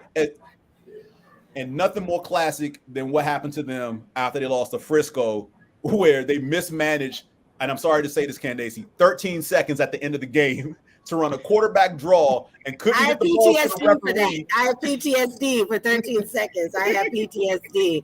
One day I'm going to tell you guys a story about that. But yeah, I have PTSD about the 13 seconds. It's sad. And Alex can attest to that. But who should have PTSD, are Alabama fans. Who was it that Alabama was playing one year where they kicked the field goal and missed it? Auburn. And somebody caught the missed field goal and ran it back for it? That's Auburn. Right. Yeah, those Auburn. Yeah, you see, they don't like to talk about that. No, they don't. Talk about that. And you know what the sad part is? So I absolutely abhor UGA. I absolutely abhor. Like, I just cannot root for them ever in life. But I was still mad and upset at the BCS rankings when they doggone took Georgia down to number 3 for no reason. Like, I was like, what are you guys doing, stupid BCS freaking poll? And that's the reason why I don't like them, because they've shitted on Georgia Tech and any of the ACC every year. They shit on the ACC every year, and they never put. And except for Clemson, they don't put people in the top 25, which jacks up your whatever your rankings are. And then as they play well, they're like, oh, great, okay, maybe we'll put you at 25, maybe we won't. And then you never have a chance to actually play in the great bowls, because at the beginning of the year, they decide they just want these 25 people to be in the running. And it's stupid. It's completely stupid. It makes me mad. I am actually super excited that right now we've got ACC people in the top 25 that actually have earned it, because they have the records to show that they are good enough. Well, unfortunately, Candaysee, the traditional powers of the ACC, namely Florida State and Miami, have been trashed since the turn of the millennium, outside of a few outliers. I don't disagree at all, but what I'm saying is that they don't give anybody a chance. And I'm not even just talking about ACC, but in general, there are teams out there that could and have had better records than a lot of people who are in that top 25, and they don't have a chance to even compete up there. I hear you, and I hate myself for saying this, but it's true. Unfortunately, college football is really the SEC and everybody else. Oh, yeah, I know. Absolutely. It surely is. But it's only gotten that way since the last 10 years? No, since Nick Saban took over Alabama. Damn it, I said it. I told myself it wasn't one. No, you didn't. You wanted to say that. And Furious, Alex wants to know who does Georgia Tech play? I mean, I'm not. Now, look, don't do this, Alex. Don't. Georgia Tech is ACC. But Georgia Tech is a basketball school. They're not a football school. Right. I mean, come on, dude. I mean, they like Duke. We waiting for basketball season. Right. Which, by the way, just want to say that I don't know if you guys watch women's basketball, but I do. And Georgia Tech's women won today. They played Georgia State, and they won. Mm-hmm. Yep. So that's great. I will say that Georgia Tech's women's basketball has been a hell of a lot better than Georgia Tech's men's basketball the past couple of years. Yeah, they really have. Yeah, absolutely. I mean, like literally, I am all about, I'm all about, Black. I'm all about women. And I really think that you guys, I know that you guys probably watch, but I think that people need to continue and to start watching like the WNBA. Oh, yeah. Because it's amazing. And when you want to see, a lot of basketball purists say that they don't watch the NBA anymore because they think it's just a lot of shenanigans and antics. And if you want to watch like real actual basketball, the WNBA is where it is and where it's at. Alex, I'm not even paying attention to anything that you're saying. And they're not, and those players are not getting paid enough. And they're not getting paid enough. But you know what? Women don't get paid enough anyway when it's equal. When they're doing the same thing that men are doing, they never get paid enough. But that is another podcast. That is another podcast. But literally, I have to say that especially the last few years, the WNBA has been amazing. I've been watching it since its inception when I was 16, sitting in Knickerbocker Arena watching the Liberty play, because it was super amazing. So I wish that the Atlanta Dream is they're great. They're good. But I wish that they would just be, I would definitely be a huge fan of them if I wasn't just a huge fan of all New York teams. They would be my second team because they are balling, like literally. So not even going to talk about that because it's not, WNBA time. We're talking about, NFL and NBA. Hockey season has started, just to let you know. And never heard of it. That's a sport? FIFA World Cup now, guys. No, I'm sorry. James, I'm not fooling with you today. Okay, what? there are other sports besides the National Football League. This is a lie. I don't believe you. What are they? I've never heard of these sports. He's like hoodwick. And I just want to say, I am really mouthpieces, shamockery. I hate you guys, but I miss. You know what I miss you guys.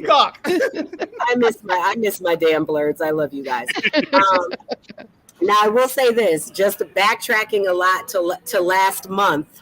I was so ready to have my Mets jersey on last month, even though we lost. I just, I want to say they came a long way. I went to a couple of the Mets Braves games this past year, which I normally do anyway. And I know Mac, you're an Atlanta fan. I was at some of those games myself. Yeah, so the Braves did a good job. The Mets did a good job, and none of us went. And it ended up the way that it ended up. I was not rooting for the Phillies because I couldn't. I just couldn't in good conscience root for the Phillies. But I'm glad that Dusty got his ring and he won. I think that was amazing. Yep. I probably watched more baseball this year because my boyfriend is a baseball fan, and so he forced me, even though I love baseball, but he forced, like, he is like you, James. He's like you, James, when it comes to, he'll say it's baseball season, like it's fucking football season now, but he's still baseball season. And then when baseball season starts, it's like it's basketball season. He's like, it's fucking baseball season. Who's his team? Candaysee? He's a White Sox fan. He's from Chicago. Hey, yeah, he's great players play for White Sox. Frank Thomas, Jackson. So yeah. Like, Oh, and if we are talking baseball, did you see the ballot for the Hall of Fame? I did not. Of course, because you don't pay attention to baseball. It's football season. They put the steroids guys on there. So Barry Bonds is on the ballot. They're always on the ballot. No. But these guys are the only ones on the ballot. So they have to choose from them now. The only people they didn't put on there was Mark McGwire and Sammy Sosa. So Barry Bonds and who else then? You've got Barry Bonds. Oh, don't get me to lying. I got Rafael Palmeiro? Yes. And shit. So James, do you want the whole ballot? Sure, why not? All right, quick rundown. Here's the ballot for this year. We got Curt Schilling, Barry Bonds, Roger Clemens, Scott Rowland, Omar Vizquez.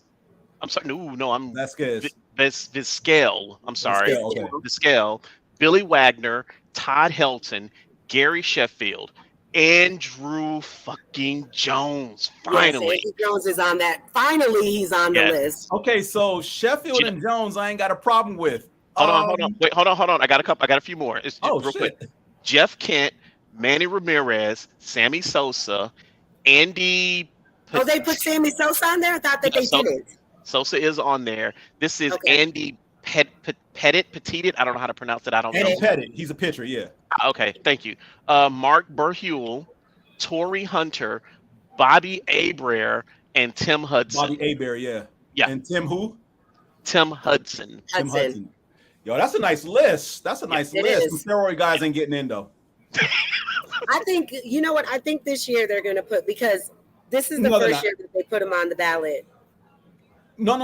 So the steroid guys have always been on the ballot. They've just never received any votes, or they've never received the proper percentage, because to get into the Major League Baseball Hall of Fame, you need 75% of the ballot minimum to even be considered, which is why some years you'll have 8 people go in and other years you'll have 2.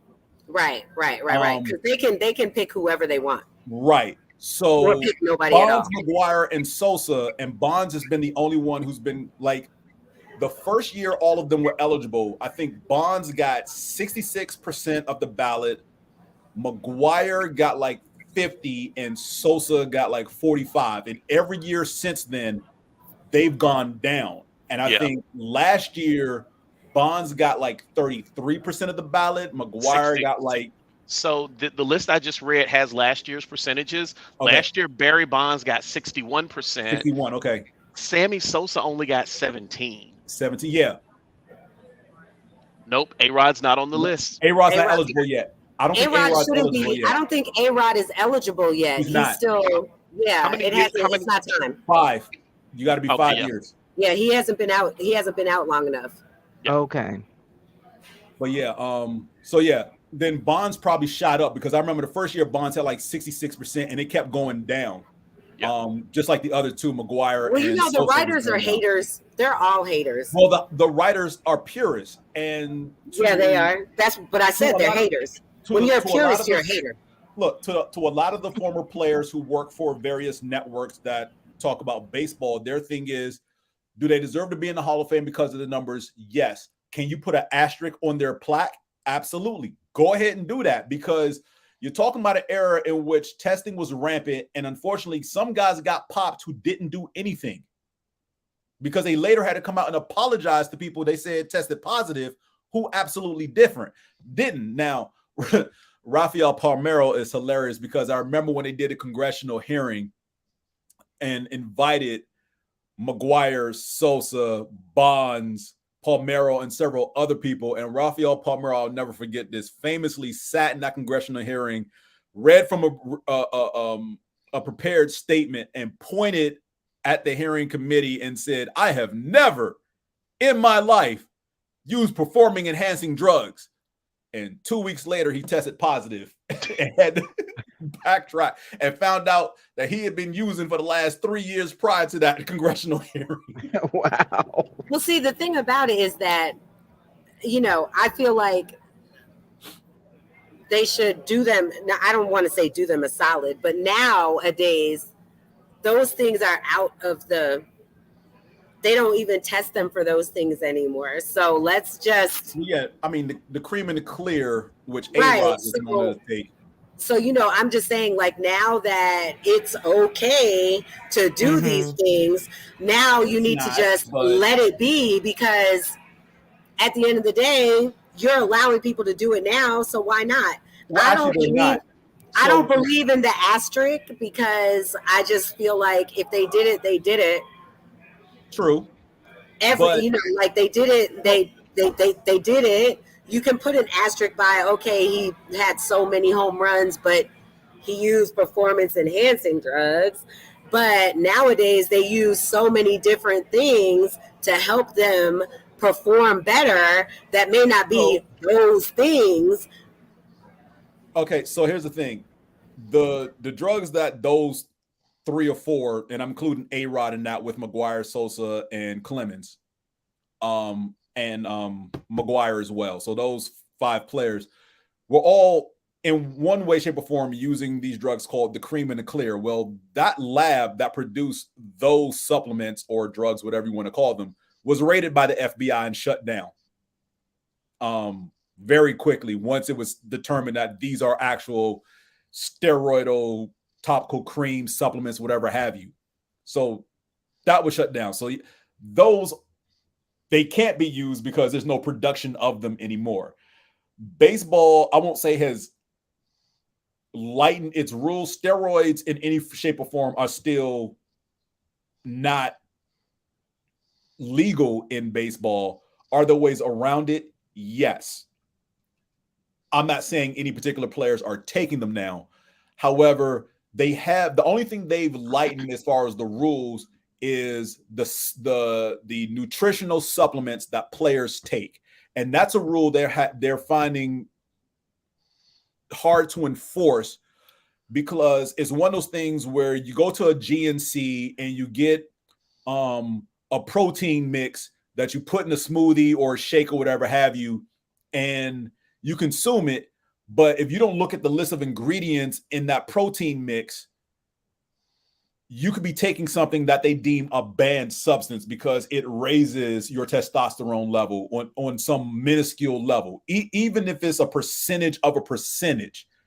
But they've decided they have in recent years taken a lot of those ingredients or elements off the banned substance list that are in protein mixes, if you will. So that's the only thing they've lightened up on as far as Major League Baseball. Because, yeah, I mean, like in NASCAR, if you ain't cheating, you ain't trying is a rule in baseball. I mean, they say it all the time. I mean, there's so many unwritten rules in baseball that it's ridiculous. But, excuse me, steroids are still a black eye on that sport. Always have been, always will be. There's no getting around that. You can't get by with steroids. No matter how designer or nuance there is, they're going to find a way to catch you eventually. But as far as the protein supplements that players are using, those restrictions have been lightened because almost every player in baseball takes them, whether it's some type of vitamin or some type of protein mix, like I said, that they use in place of an actual meal to either build muscle or boost energy. So those are the things that that baseball has released their restrictions on, not steroids. Steroids is still steroids. And unfortunately for guys, A-Rod, McGuire, Sosa, Clemens, Bonds, they're going to have to wait until they hit the senior ballot where the reporters no longer vote on them, because you're in Major League Baseball, you stay on the ballot for 25 years.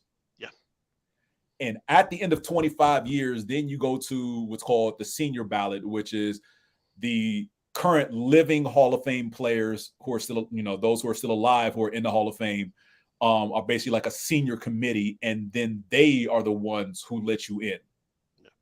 And that is the only way those 5 players really will get in. And for A-Rod, his clock hasn't started yet. For Bonds, McGuire, Sosa, Clemens, I think this is what, year 16, 17 or something. I know we're nearing 20 for them since they stopped playing. But it's getting to that point to where that's where it's going to have to go for them to get on. And Alex, I mean, I grew up watching all the sports, so I know a lot about I know a little about everything. So I know how these processes work for the most part. And no, Alex, we don't believe that the steroids improve their hand-eye coordination. Nah, they don't. But actually, these Alex guys said something earlier that I want to dip into real quick. He said Jerry Jones was slinging it all over the place. Funny he mentioned that, because a woman last season was suing Jerry Jones, claiming that she was his father. He was her father. Okay. And that he was paying the mom to keep it quiet. Like basically paying them hush money. I don't know where that has gone since then, but I just wanted to bring that up briefly since he mentioned that earlier. Do you think Jerry Jones is like really good friends with what's his name, the Playboy guy? Hugh Hefner? Yeah, Hugh Hefner. I wouldn't doubt it. I mean, when Hefner was alive, of course. Yeah, do you think that they had a thing? Yes, absolutely. Look, Hugh Hefner is like every dude's dream, like profession, like dream lifestyle. Oh, is that your dream profession, James? You would like to pimp women out to do things, pimp the women out and make all the money and hold them up in the house and make them do things and make them stay. I'm just wondering, so that's your dream job, James. Is that what you're saying? Any heterosexual male walking the planet who didn't at some point in their life be like, I wish I was Hugh Hefner for X amount of time, and says that never happened is a damn lie. Mac, is that true? Did you want it to be Hugh Hefner at some point? Do I want to be Hugh Hefner? No, did you? No. Did you like when you were younger? Oh yeah, definitely. You want to be Hugh Hefner?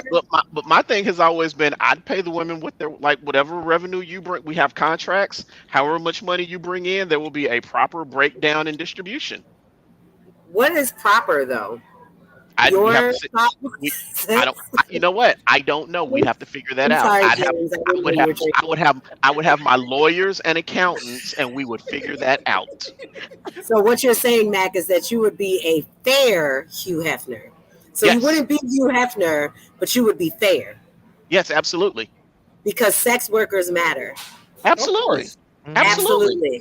I mean, they do, but I'm just saying. Okay. Oh no, absolutely. Because function over all these years if they didn't have them. Because ain't none of them people paying money to come see me. Yeah, you're right about that.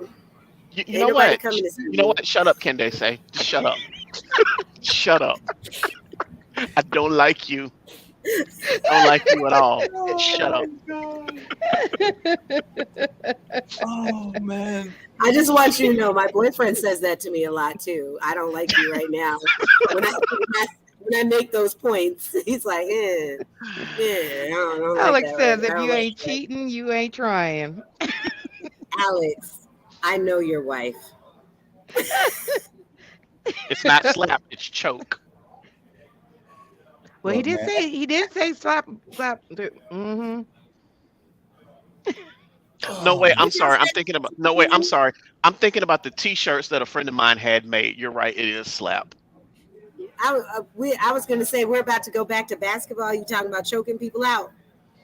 Look, Latrell Sprewell had every right to choke out PJ Carlesimo because PJ Carlesimo is a dick. And I love Latrell Sprewell. I'm about everything that he did. He had every right. Oh, absolutely. That's what I'm saying. He had every right to choke out PJ Carlesimo because PJ Carlesimo is a shit head coach and probably a trash human being. And he definitely deserved to get choked out all them years ago. No one's going to convince me otherwise because former players don't even like talking about his ass.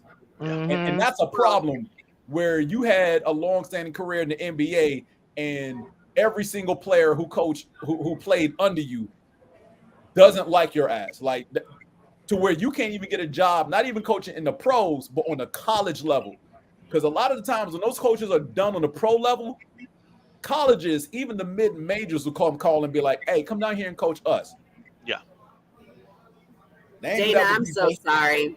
We went over time.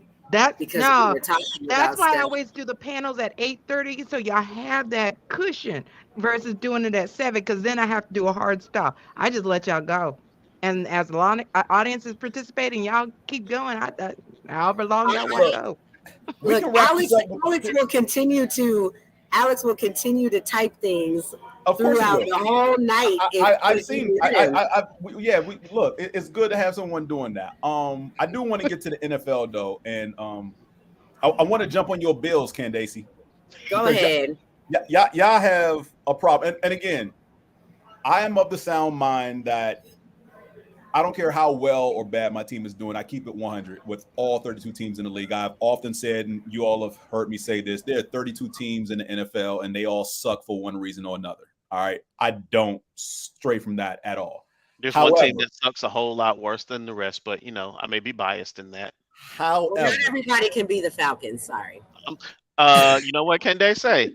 How many years did y'all go to the Super Bowl and never win back in the 90s? I'm sorry. Fierce, I got this. I got this. We ain't gonna talk about saying you gonna step up, Candaysee. I'm gonna. So while you all are 6-2, that is a problematic 6-2 because for as much as everyone wants to tout the Buffalo Bills being the class of the AFC, your two are in division. And that's a big problem for me. And I get that both those teams are playing well. The Dolphins and the Jets are both 6-3. But you can't be losing division games with Super Bowl aspirations, because right now you behind on tiebreakers if the records are identical at the end of the season. I agree wholeheartedly. Huh? I agree wholeheartedly. Now, hold on, sir. I am not going to disagree at all with you. When Cool. we lost to Miami, I almost passed out. I was like, look, we don't have time for tiebreakers. And then when we lost to the Jets, I was like, okay, so we really don't have time for tiebreakers, because this should have been the year that, not saying that we should have skated, because, you know, the Patriots ain't doing shit because Tom Brady's not there. This should have been the year.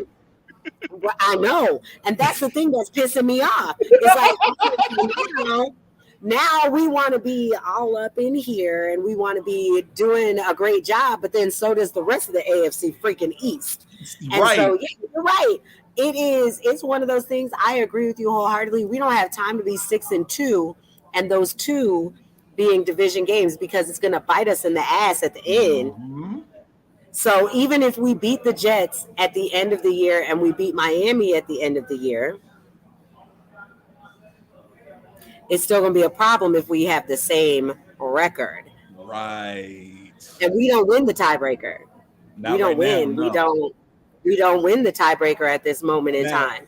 So I will say the good thing is both those games were on the road, and they still have to come to Buffalo later in the season, so it'll be cold, which is hopefully it beneficial won't. It was supposed to be cold when we played the Jets, but it was 74 degrees, 76 degrees in New York.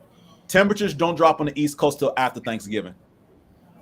That's why I love. That's why I love. Well, I guess nowadays, because I'm from upstate New York. Nowadays, right. And look, this is why I love home games in December for Philadelphia against sunny weather and dome teams. So yeah, when I see the schedule come out in the summer, I'm like, I want to play this team in December at home, right, where I know they're gonna get smacked around. right. But No, yeah. you are. I mean, you are definitely right, James. I mean, I am not disagreeing with you. I am agreeing actually wholeheartedly. Like I said, I'm a Bills fan, but I'm also a realist, because as a Bills fan, you have to be a realist. Right. And look, Unfortunately. Look, and while I am happy and overjoyed that my team has not lost yet, I'm not in any way espousing a perfect season at all, because again, we still have a rematch against Dallas in Dallas. We still have 2 games against the Giants because we have not played them yet. And the other game on the schedule that literally has me worried is the Tennessee Titans. And it's not because of their rookie quarterback. Well, partially it is because of the rookie quarterback, but mainly because of their defense. He's been playing pretty good since they put him under center. Don't get me wrong. I know it's still his rookie year, and I'm not saying he's amazing. I'm saying he's been pretty good. The threat is not his arm, it's his legs. That's the threat. Because again, if they decide to make him a drop back passer this early in his career, then they're just dooming themselves to failure. They need to continue running RPO with Derrick Henry and confuse the hell out of the defense to basically thin that front 8. Because you got to put 8 in the box. He's a rookie. Yeah. You know, make him beat you from the pocket, but everybody knows you're going to get a heavy dose of Henry 25, 30 times a game. So that's a game See that right there. That's what I'm talking about with them Alabama fans. That right there. See, you sitting around acting like you don't know, and then you go and do it. So no, I don't have any aloof misgivings that the Eagles can run the table. No, the fuck we can't. No, we can't. Because I don't actually know want you guys to lose. Look, I don't believe in perfect seasons. I think they're dumb. I think that. Look, deep down, I don't want the perfect season, because then you get to the playoffs. We the 1 seed. We got the bye. That means 2 games to the Super Bowl. I don't want to lose any of those games. Losing playoff games suck, especially when you have the best record in your conference. Ask Tennessee how one and done looked last year when they had the bye and lost to a Cincinnati Bengals team they had no business losing to. Right. That shit is not fun. So no, like I do not want to go into This sounds crazy. I do not want to go into the playoffs. Perfect, because I understand my team has holes. Right now, one of Jordan Davis, rookie defensive lineman from UGA, probably our best run stopper right now because everybody else on the D line is a little, I'm not going to say they old, but they're just not as good as he is, taking up multiple offensive linemen in the run game. He's out at least 3 more games because they put him on IR officially at after Pittsburgh. So he missed the Texans game. And mind you, that rookie running back for the Texans that we played last Thursday night, he had 140 yards rushing on 22 carries. So, yeah, they gashed the hell out of us. We play Washington Monday night. If they actually decide to let their backfield just tee off and run against us and not put the game in Heineke's hand, it's going to be close. And I get worried in close games. I'm not comfortable when my team is playing close games because one-score games will eventually come back to bite you in the ass, which is why I don't trust the Minnesota Vikings. Like, of their 7 victories, 5 of them are one-score wins. So, and that's like 8 points or less. The last couple have been by field goals. And one-score games always swing either way when you play that way. So I do not trust. And look, people be like, no one's talking about the Vikings. Well, yeah, 7-1 is nice, but not when 5 of your 7 wins are one score. So that's why they don't get talked. If they were beating everybody by 10-plus points when they were winning games, cool. They would get the hype and everything, much like the Eagles are getting, because I think all but 1 or 2 of our victories have been by double digits. So, but yeah. MJ, your Falcons, are they winning yet? No, they're not. And I don't expect them to. But y'all just punked this team on Sunday. Yeah, we did. And you see what's happening right now. Oh, I mean, not this past Sunday, the Sunday before. No, I know. But well, that was all on a mishap because old boy decided that he wanted to take his damn helmet off. Yeah. No, again, the Falcons, I expect maybe 6-7 wins this season. At best, we might be a wild card just based on how the rest of the league is looking right now. And that's a big at best. Well, at this a wild card at 4-5. Yeah. Again, I'm looking at how the rest of the league is looking right now. Actually, not a wild card. You could actually win your division because you got the same record as the the Buccaneers. Yeah. And the joke right now in the NFC is that the winner of the South may have a losing record. Yeah. Well, you know that happened with your division that one year. Yeah, I know. It also happened with the South and the West. It pissed me off because I was like, so Dallas at 7-9 got to get into the playoffs, but the Bills, I think that year actually was like 9-7, but they lost, because the Patriots. And I was like, this is stupid. Look, 7-9. 7-9. I have never been, and look, right now we have an expanded playoffs where 7 teams get in as opposed to 6. And this is something they had been talking about years before they actually did it. I had never been in favor of it. I'm still not in favor of it. And the only reason they did it is because they were like, random outliers from year to year where you have an 11-5 team or a 10-6 team that missed the playoffs because 2 other teams in this division had like 12, 13 win seasons. And teams in other divisions had similar great records or owned tiebreakers over this team that was 10-6 and 11-5, because how could you win double-digit games and not make the playoffs? Preposterous. Well, I mean, there are 4 divisions in conference, and every division winner's got to go on the next 2 best records overall. How about you own your tiebreakers over your competition and beat teams in season when you're supposed to? It's always been my philosophy. I know people say it's old and outdated, but I don't like the expansion of the playoffs because the next step is going to be to let 16 teams in. And I'm like, why are we letting half the league into the playoffs? Which doesn't need to happen. The playoffs are supposed to be special. It dilutes the importance of the playoffs. Playoffs, that part. And 12 was fine. I'll I'll get on board with 14 right now, but there doesn't need to be another expansion of the playoffs. Like, leave it alone. Like, stop it. Really, really stop it. People Like, again, it is money. Yeah, Honestly, it's only money because it's the TV deals, the endorsements. It's got nothing to do with the actual game of football. Of course not. Of course not. It's all about the money. And I know what I'm saying based on what I prefer in the playoffs. The Eagles would have been eliminated last year. You're damn right they would have been eliminated last year. They had no business going to the playoffs last year. So again, that's my realism. I know what we did going down the stretch, and it was cool. Too bad the coaching staff couldn't pull their heads out of their rear ends earlier in the season to get more wins when they should have. But that 9-18 from last season had no business being in the playoffs last year, and it showed. Now, Think y'all can make the playoffs this year? I mean, if we don't, there's definitely a problem because the only way we miss the playoffs is if we take the last 9 games of the season. And considering our next 2 games are against Washington and Indianapolis, 2 teams that are in, let's just say nicely, disarray from top down in their entire organizations, I'm going to be more than upset if we lose these 2 games. I'm rooting for Indianapolis and Washington.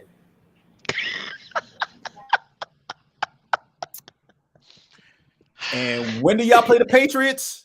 So y'all can go 0-3 in division? We already beat the Patriots, didn't we? I don't think y'all played the Patriots yet. I don't remember that game. That would have been big news. Candaysee, you don't know who your team has played. Look, one game at a time, sir. One game at a time. Goodness gracious. Rams, Titans, Dolphins. Nope, they have not played the Patriots yet. Yeah, I didn't think so. Yeah, their first game. Now look, they don't play the Patriots until December 1. Will you just let me mess with James while we're here? Jesus. No, absolutely not. Will you please let me just mess with him? Let's see. God. Y'all have. All right. So y'all got Minnesota, Cleveland, Detroit, and then your first game against New England. Huh. And then we play the Jets, I think, after that, and the Dolphins. I think we play like Patriots, Jets, Dolphins. Yes, you because do. I know that we play the Bears because it'll be a house divided on Christmas Eve. So, and then I think we play the Patriots the last game of the season. You do play which the Patriots always the last game of happens. the season. So yeah, y'all ain't even played the Patriots yet. So what? Billy B gonna have something spicy for y'all saved up. Because what was it last year that everybody kept laughing at y'all for? Oh yeah, that Monday Night Football game where the wind was blowing so hard that the Patriots quarterback literally only threw 3 passes. Oh my God, that was the worst. Can we not talk about that? But that was the worst game ever. Like I was sitting there like, what is going on? We could not stop the run at all. And the game was in Buffalo. That's the kicker. The game was in Buffalo. The game was in Buffalo. You're right, James. You are so right. I mean, I'm not going to disagree with you. I am a football fan. But I'm still laughing at that. That shit was hilarious. That was some BS right there because I was like, what in the hell is going on? I watched that game. I was at home pacing. I was like this.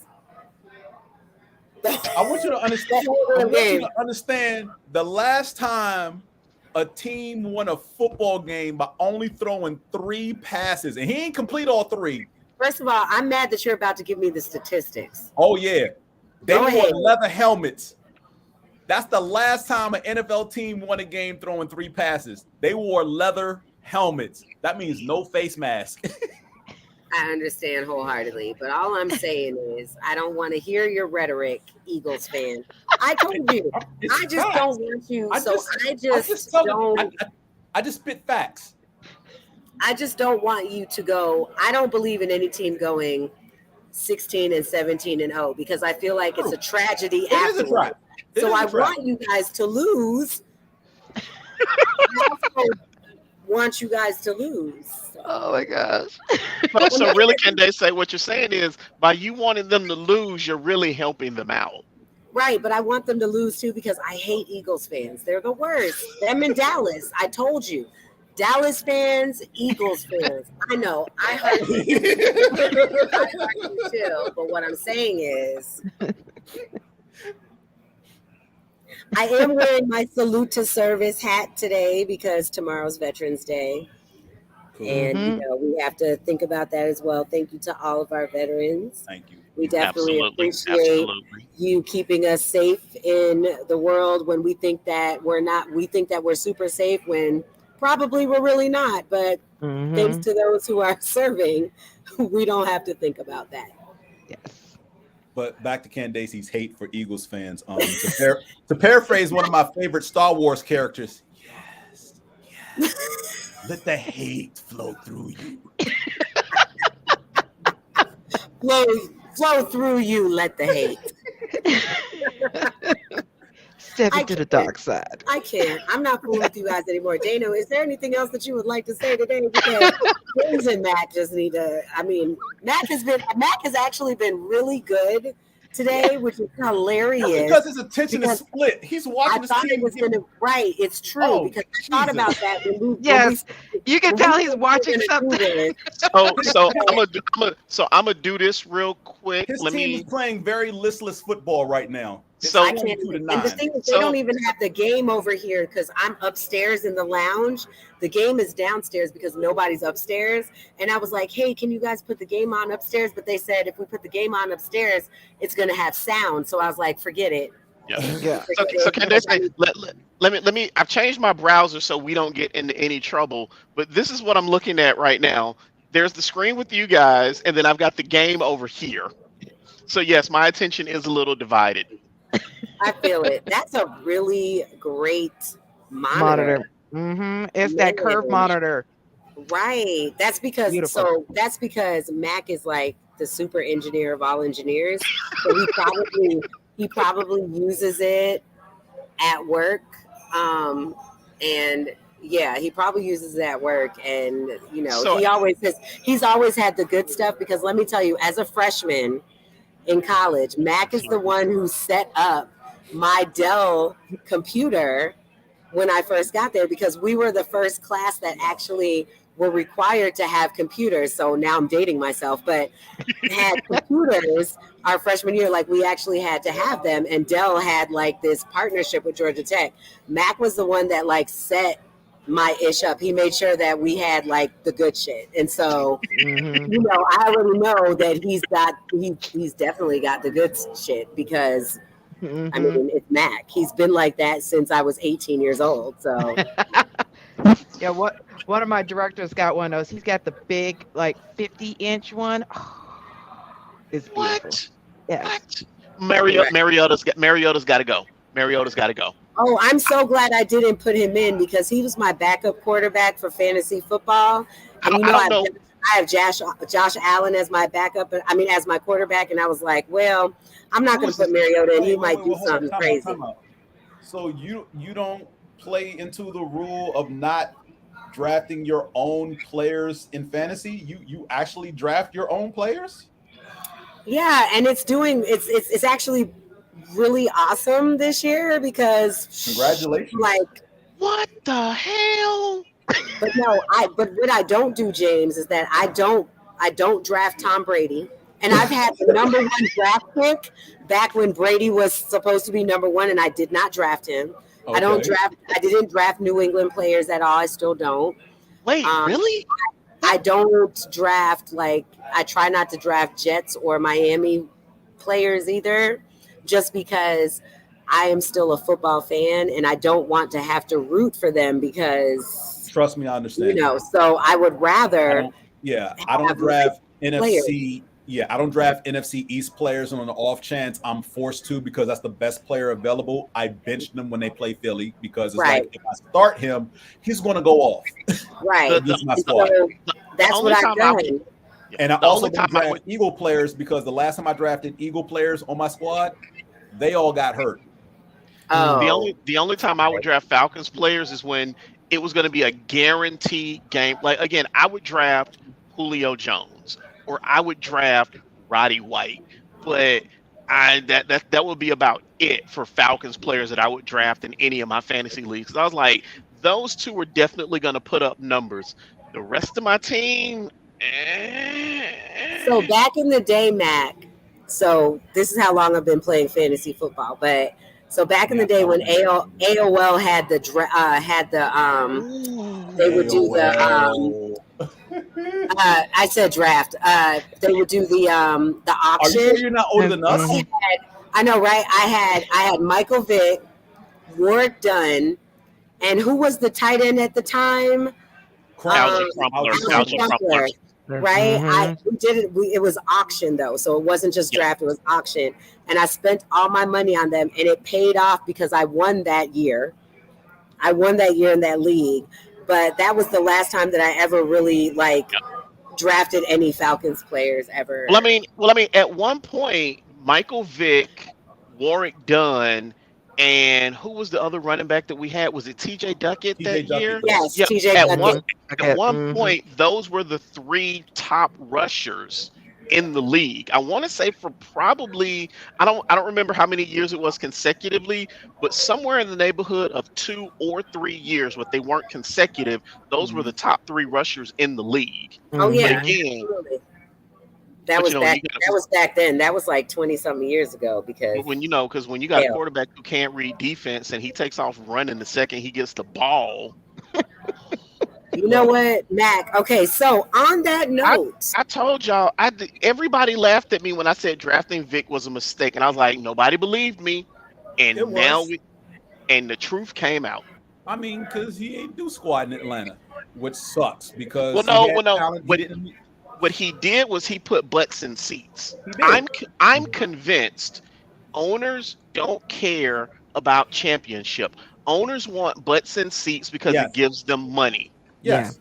The fans are the ones who want championships. Yes, and that's the GM's job to build a team that can win a title. So the front office did him no justice because and the coaching staffs, both of them, both Dan Reeves and who was the coach after Reeves? You mean Jim Mora? Mora Jr., yes. They did him no service because my thing is you should have forced this dude to learning the playbook and reading defenses. That was your job, and nobody did that. Nope. They were just watching. Because my thing is the good quarterbacks arrive early, stay late. He was coming and going on time. Yeah. Time out. They wanted that black man to run, black man, run. You know what? That's exactly what they wanted, and that's exactly what they got. I can't even argue with that one. Nope. I can't even argue with that one. She's absolutely right. And as much as I enjoyed watching Michael Vick play because he reminded me of Cordell Stewart.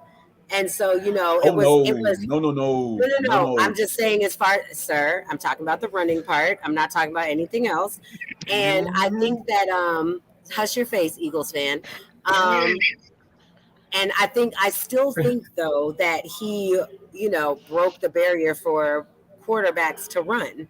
So his arm just sucked. So no, he did not break that barrier. You got to go back a few years to a quarterback who played for a certain team in Philadelphia.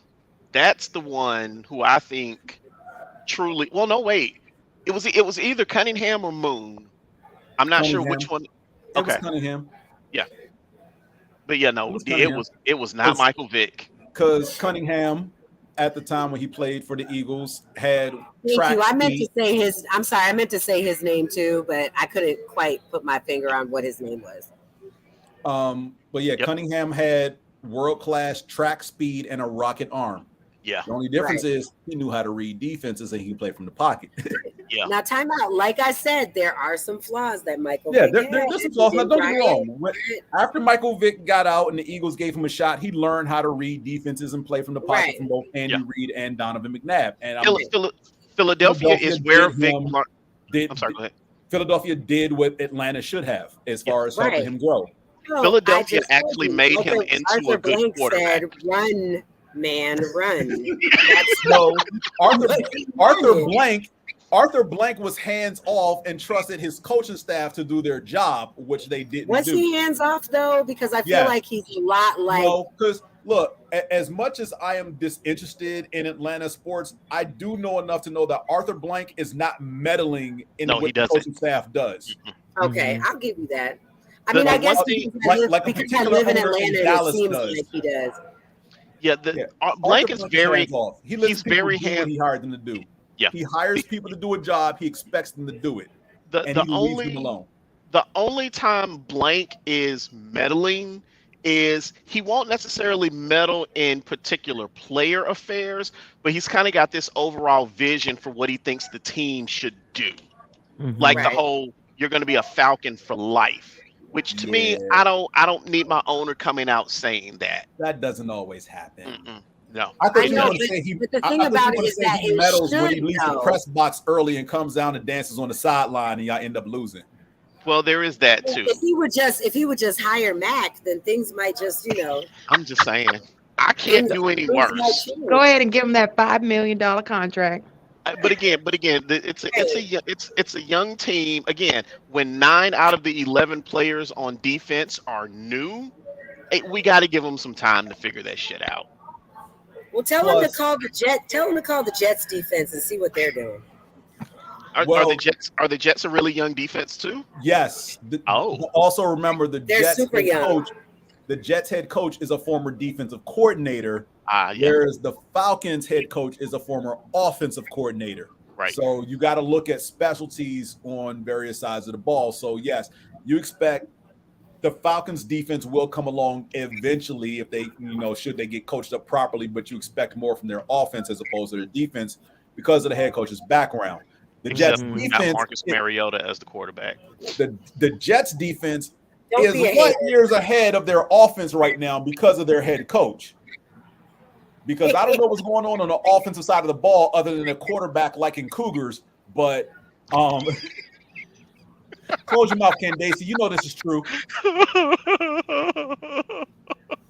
I can't believe you said that. What? You can't wait, James. Candaysee, you can't believe he said it because it's not true, or because you just didn't want it to come out? Because we're on live TV. It is after dark. Cougars. The Jets QB actually dated a teammate's mom in college or high school. He said this. Time out. I know this, and I'm just saying that. I'm sorry. That's hilarious. 5 minutes to 11. This is after dark. So I just want you to know. I'm going to use that. So when this is new information to you. When I go to posting this, I'm going to say and quote.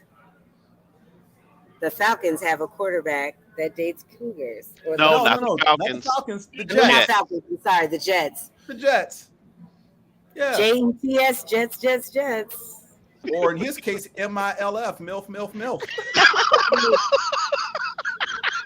I walked into that one. Dana, Yes, you did. You walked into that, Dana. You most certainly did. Dana, there was no way I would have dunked that alley-oop. Dana, I was trying to see where it was going on that one. You let me walk right into that. I'm so done. Oh my goodness. You guys are the pits. Love you That too. just shows how long y'all all seen each other. Love you too. Look, hold on. Let me do this right because on the camera it's like opposite. So I need to. Like That's why I always do this. I still love you. Fierce, man, just turn the game off. I need Mariota on the bench. You know what? At this point, we may as well put the rookie in. You're not, because again, you have a shot to win a division. As crappy as your record is. No, James, don't get me wrong. I mean, I know it's not going to happen. What's the score? 22-9. And there are 5 minutes left. Yeah. Oh no, we're not winning this game. No, not at all. No, they're not going to win this game. When every Carolina Panther would have to take their helmet off after every single play for Atlanta to have a shot to win this game.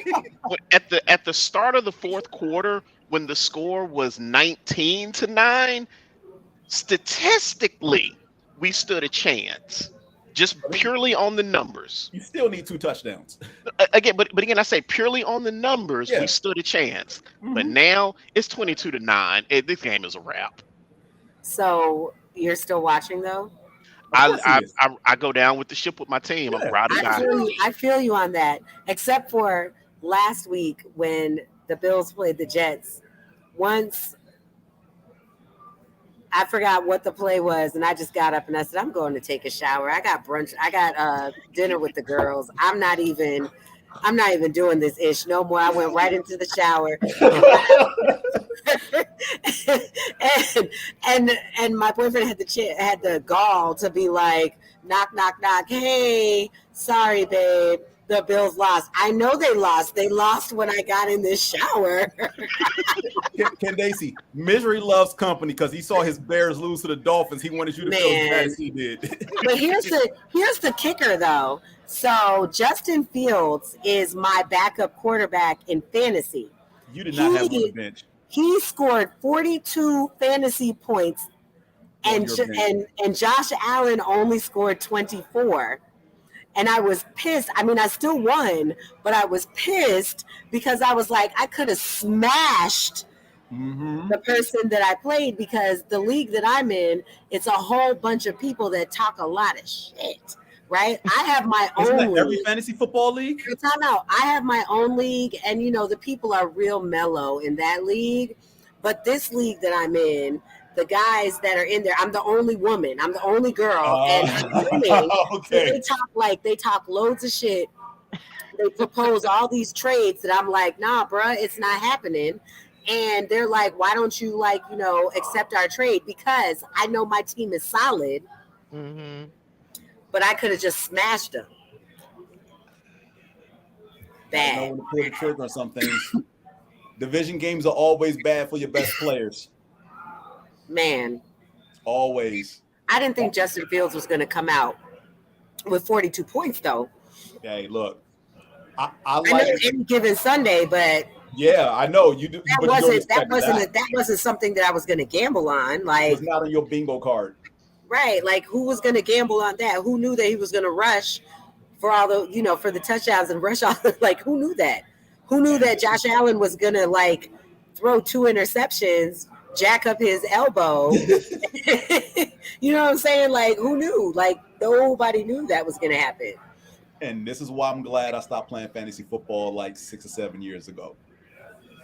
The stress and the second guessing is painful. I hate it. I do this on Thursdays. I check my team. I check my roster. And then, of course, now that we have all these doggone games overseas on Sunday, I have to make sure. And then I just let it go. And I don't look at it until Monday night, because I'm just like, look, I don't. Right now, the stress that I have are these guys right here. I understand. That's my stress. I understand. Fantasy's not going to stress me out. The funny thing is, I'm in Candaysee's fantasy league. The mellow league? Yeah, and let me see. Hold on, let me go find. What am I right now in her league? Here's the sad but funny thing. In Candaysee's league, I'm 2-7. There's another league that I'm in with some other friends. I'm 7-2.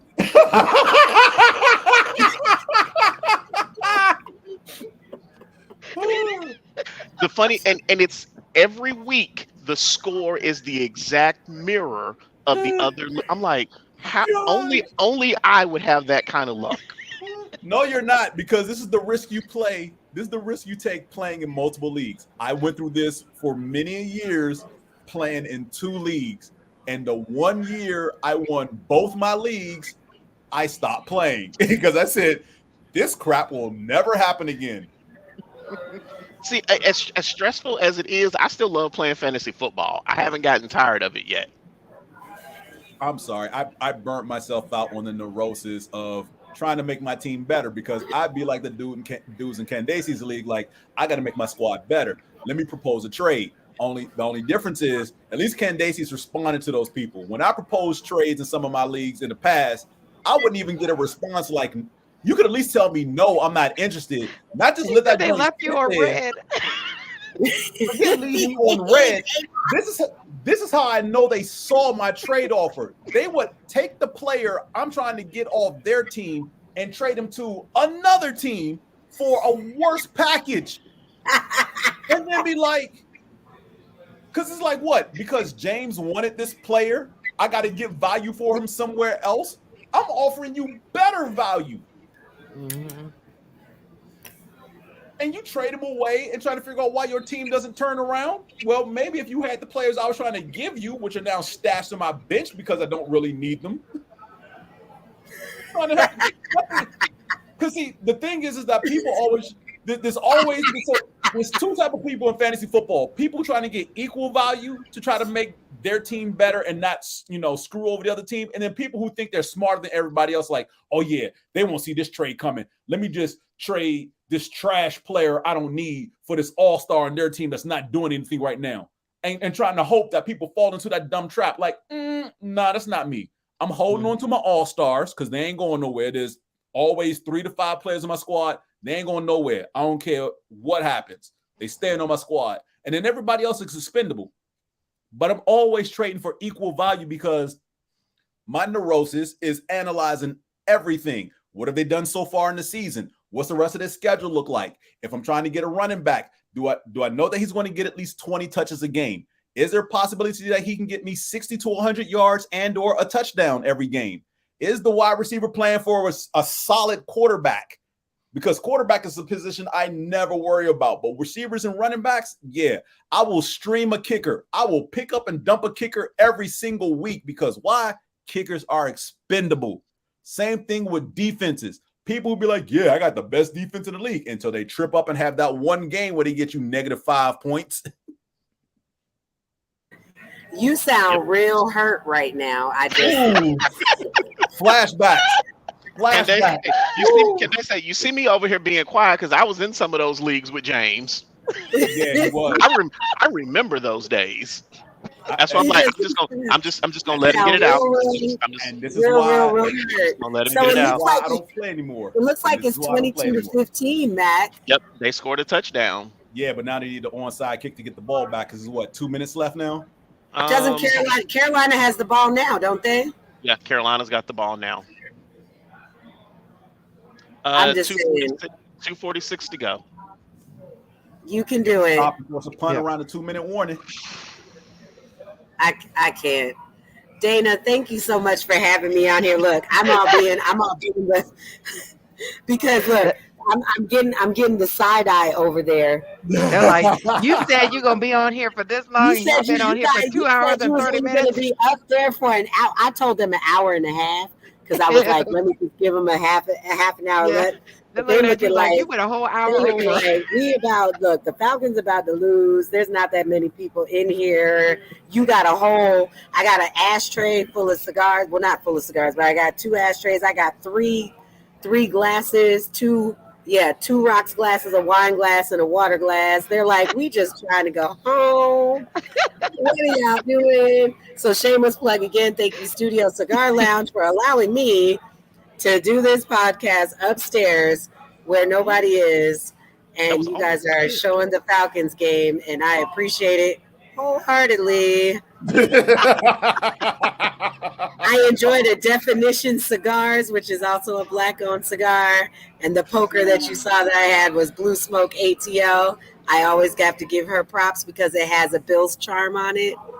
Bill's, she custom made it for anybody who's watching this that's a cigar person. And now I've done my duty as Candiconnects in the cigar world. I've also got a friend who owns a cigar bar, and I try and tell people to go all the time because I can't go myself because of the contract that I have signed with my job that says I don't smoke cigars. And if they ever see me smoking cigars, they can sue me and get lots of money out of me. So I just have to make that very, very clear. You'll slide it into your DMs. It is Acer Cigar over on the west side. Oh yeah, I love them. But again, I just have to make it very, very clear because of my job. I do not smoke cigars because I don't want them to come and sue me for lots and lots of money. But I try to push people to my friend's business. Oh no! Seriously, I work. We won't say who I work for, But you guys know who I We work know for. who you work for. But there's I part didn't of realize they our could sue you for being at a cigar bar. so there is part of our health insurance coverage that we have to certify that we are not tobacco users. Yes. Oh yeah. And for you to get a find out that discount, because use if you are a in tobacco any form, user, you pay a violate higher that. rate. Yeah. Well, we pay an additional $150 per month if we are tobacco users. Yeah. Yep. Wow. And the penalty is they can prosecute me. So that's why I make it a point to be like, I don't smoke, but I got some friends who own a cigar bar. Go support them. Exactly. One of my favorite cigar I don't know about spots. the suing, but yeah, the $150. I would have done a podcast there, but they're super loud over there. Which place is this? Asir. Oh, okay, yeah, Asir. It's Sorry, really Asir, nice though. Sorry, my bad. No, look, shameless plug, but Mac does not smoke cigars. I've never seen him have a cigar in his hand ever. Never seen him have anything that has anything to do with tobacco, and I've known Mac for 24 years now because he set up my computer my freshman year. Now, what I will say, because it ain't nothing at all against doing it at my job, is I do drink. Is that Japanese whiskey right there? This is Captain Morgan Private Stock.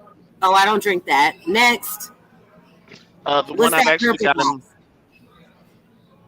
Oh, now that's my jam. Yeah, this is good stuff. Yeah. Yeah. I'm coming to your house. I'm going to drink that. Open that up. Open that up. No, I mean, you don't have to open it now. I'm saying open it up when I come. Oh, no. I've already been in it. Oh, okay. Yeah. But Candaysee, you are always welcome to come drink with me. Hey, Furious, what you got? I learned all of my drinking from Georgia Tech. We really did. I just finished making a blood orange concoction. They taught me how to play spades. They taught me how to drink, and they taught me how to cheat the system. Yeah. Well, I'm glad they taught you how to play spades. Are you any good? I am good. So, are you a card player? Or do you just play cards?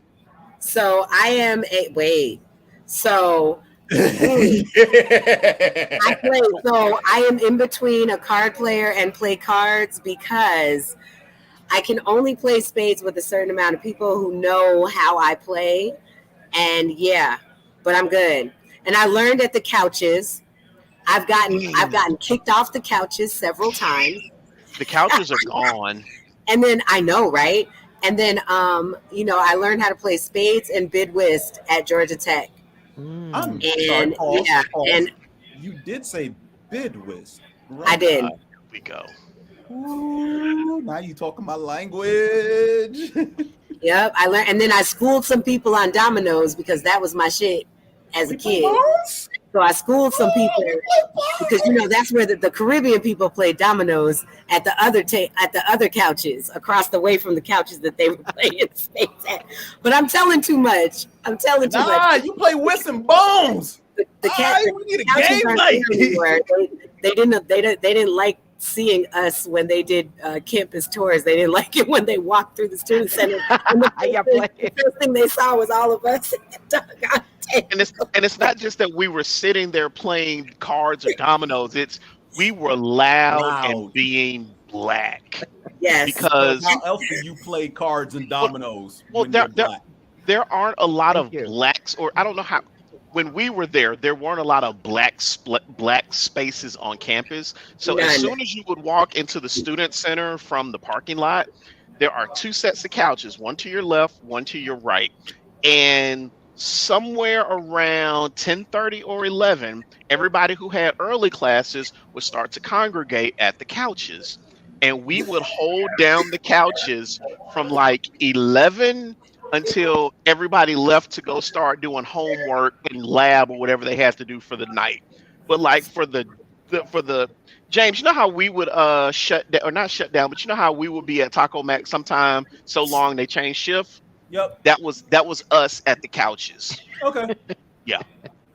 And to answer your previous question, here's what I would recommend for the eggnog. I don't know if I'd put this particular flavor in, but this is my favorite vodka, and this I think goes quite well with eggnog. I'll stick with my rum. That's fine. Mm-hmm. The spice. Okay, so I've never had eggnog with vodka in it. What'd you say, Candaysee? I gotta go. So Let's go ahead and wrap it up. Yeah, everyone, we can wrap thank this you up. for tuning in. Thank you for watching on the replay. Definitely look forward to having our whole sports group again next month. So be on the lookout for Hopefully that. Nothing crazy happens. No, I won't. We need some crazy to happen. We need some crazy. Hopefully the Eagles have by then.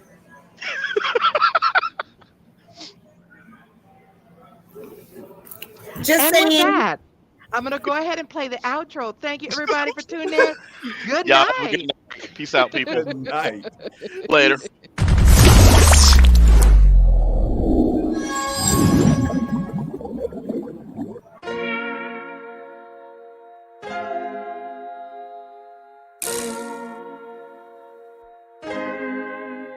So many stories left to tell, even if we have to ourselves. Can keep history on the shelf. If we won't tell it, we will. If this the land of the free, it was a freedom then. When they annexed Hawaii and called it Cedar Lands, without any type of payment and no signing off. Called themselves the Republic in 1894. 1.2 million acres overtaken from the native Hawaiians. When they resisted, the West retaliated in violence and erasure. The Hawaiian language is banned as part of colonialism's plan to expand, yeah. Stuck between a rock and a hard place. Multiple bombings of Kaho'olawe. As a part of their ongoing war with Asia, used it as a place for target practice. No consent or compensation. Colonizers call for annexation.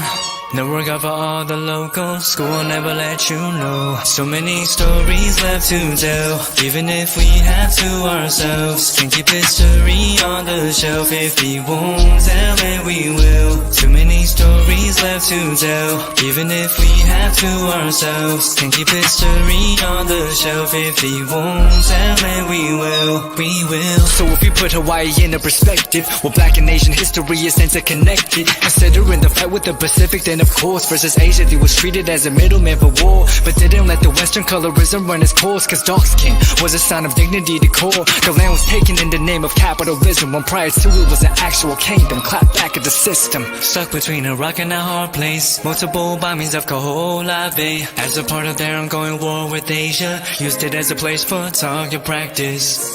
No consent or compensation. Colonizers call for annexation.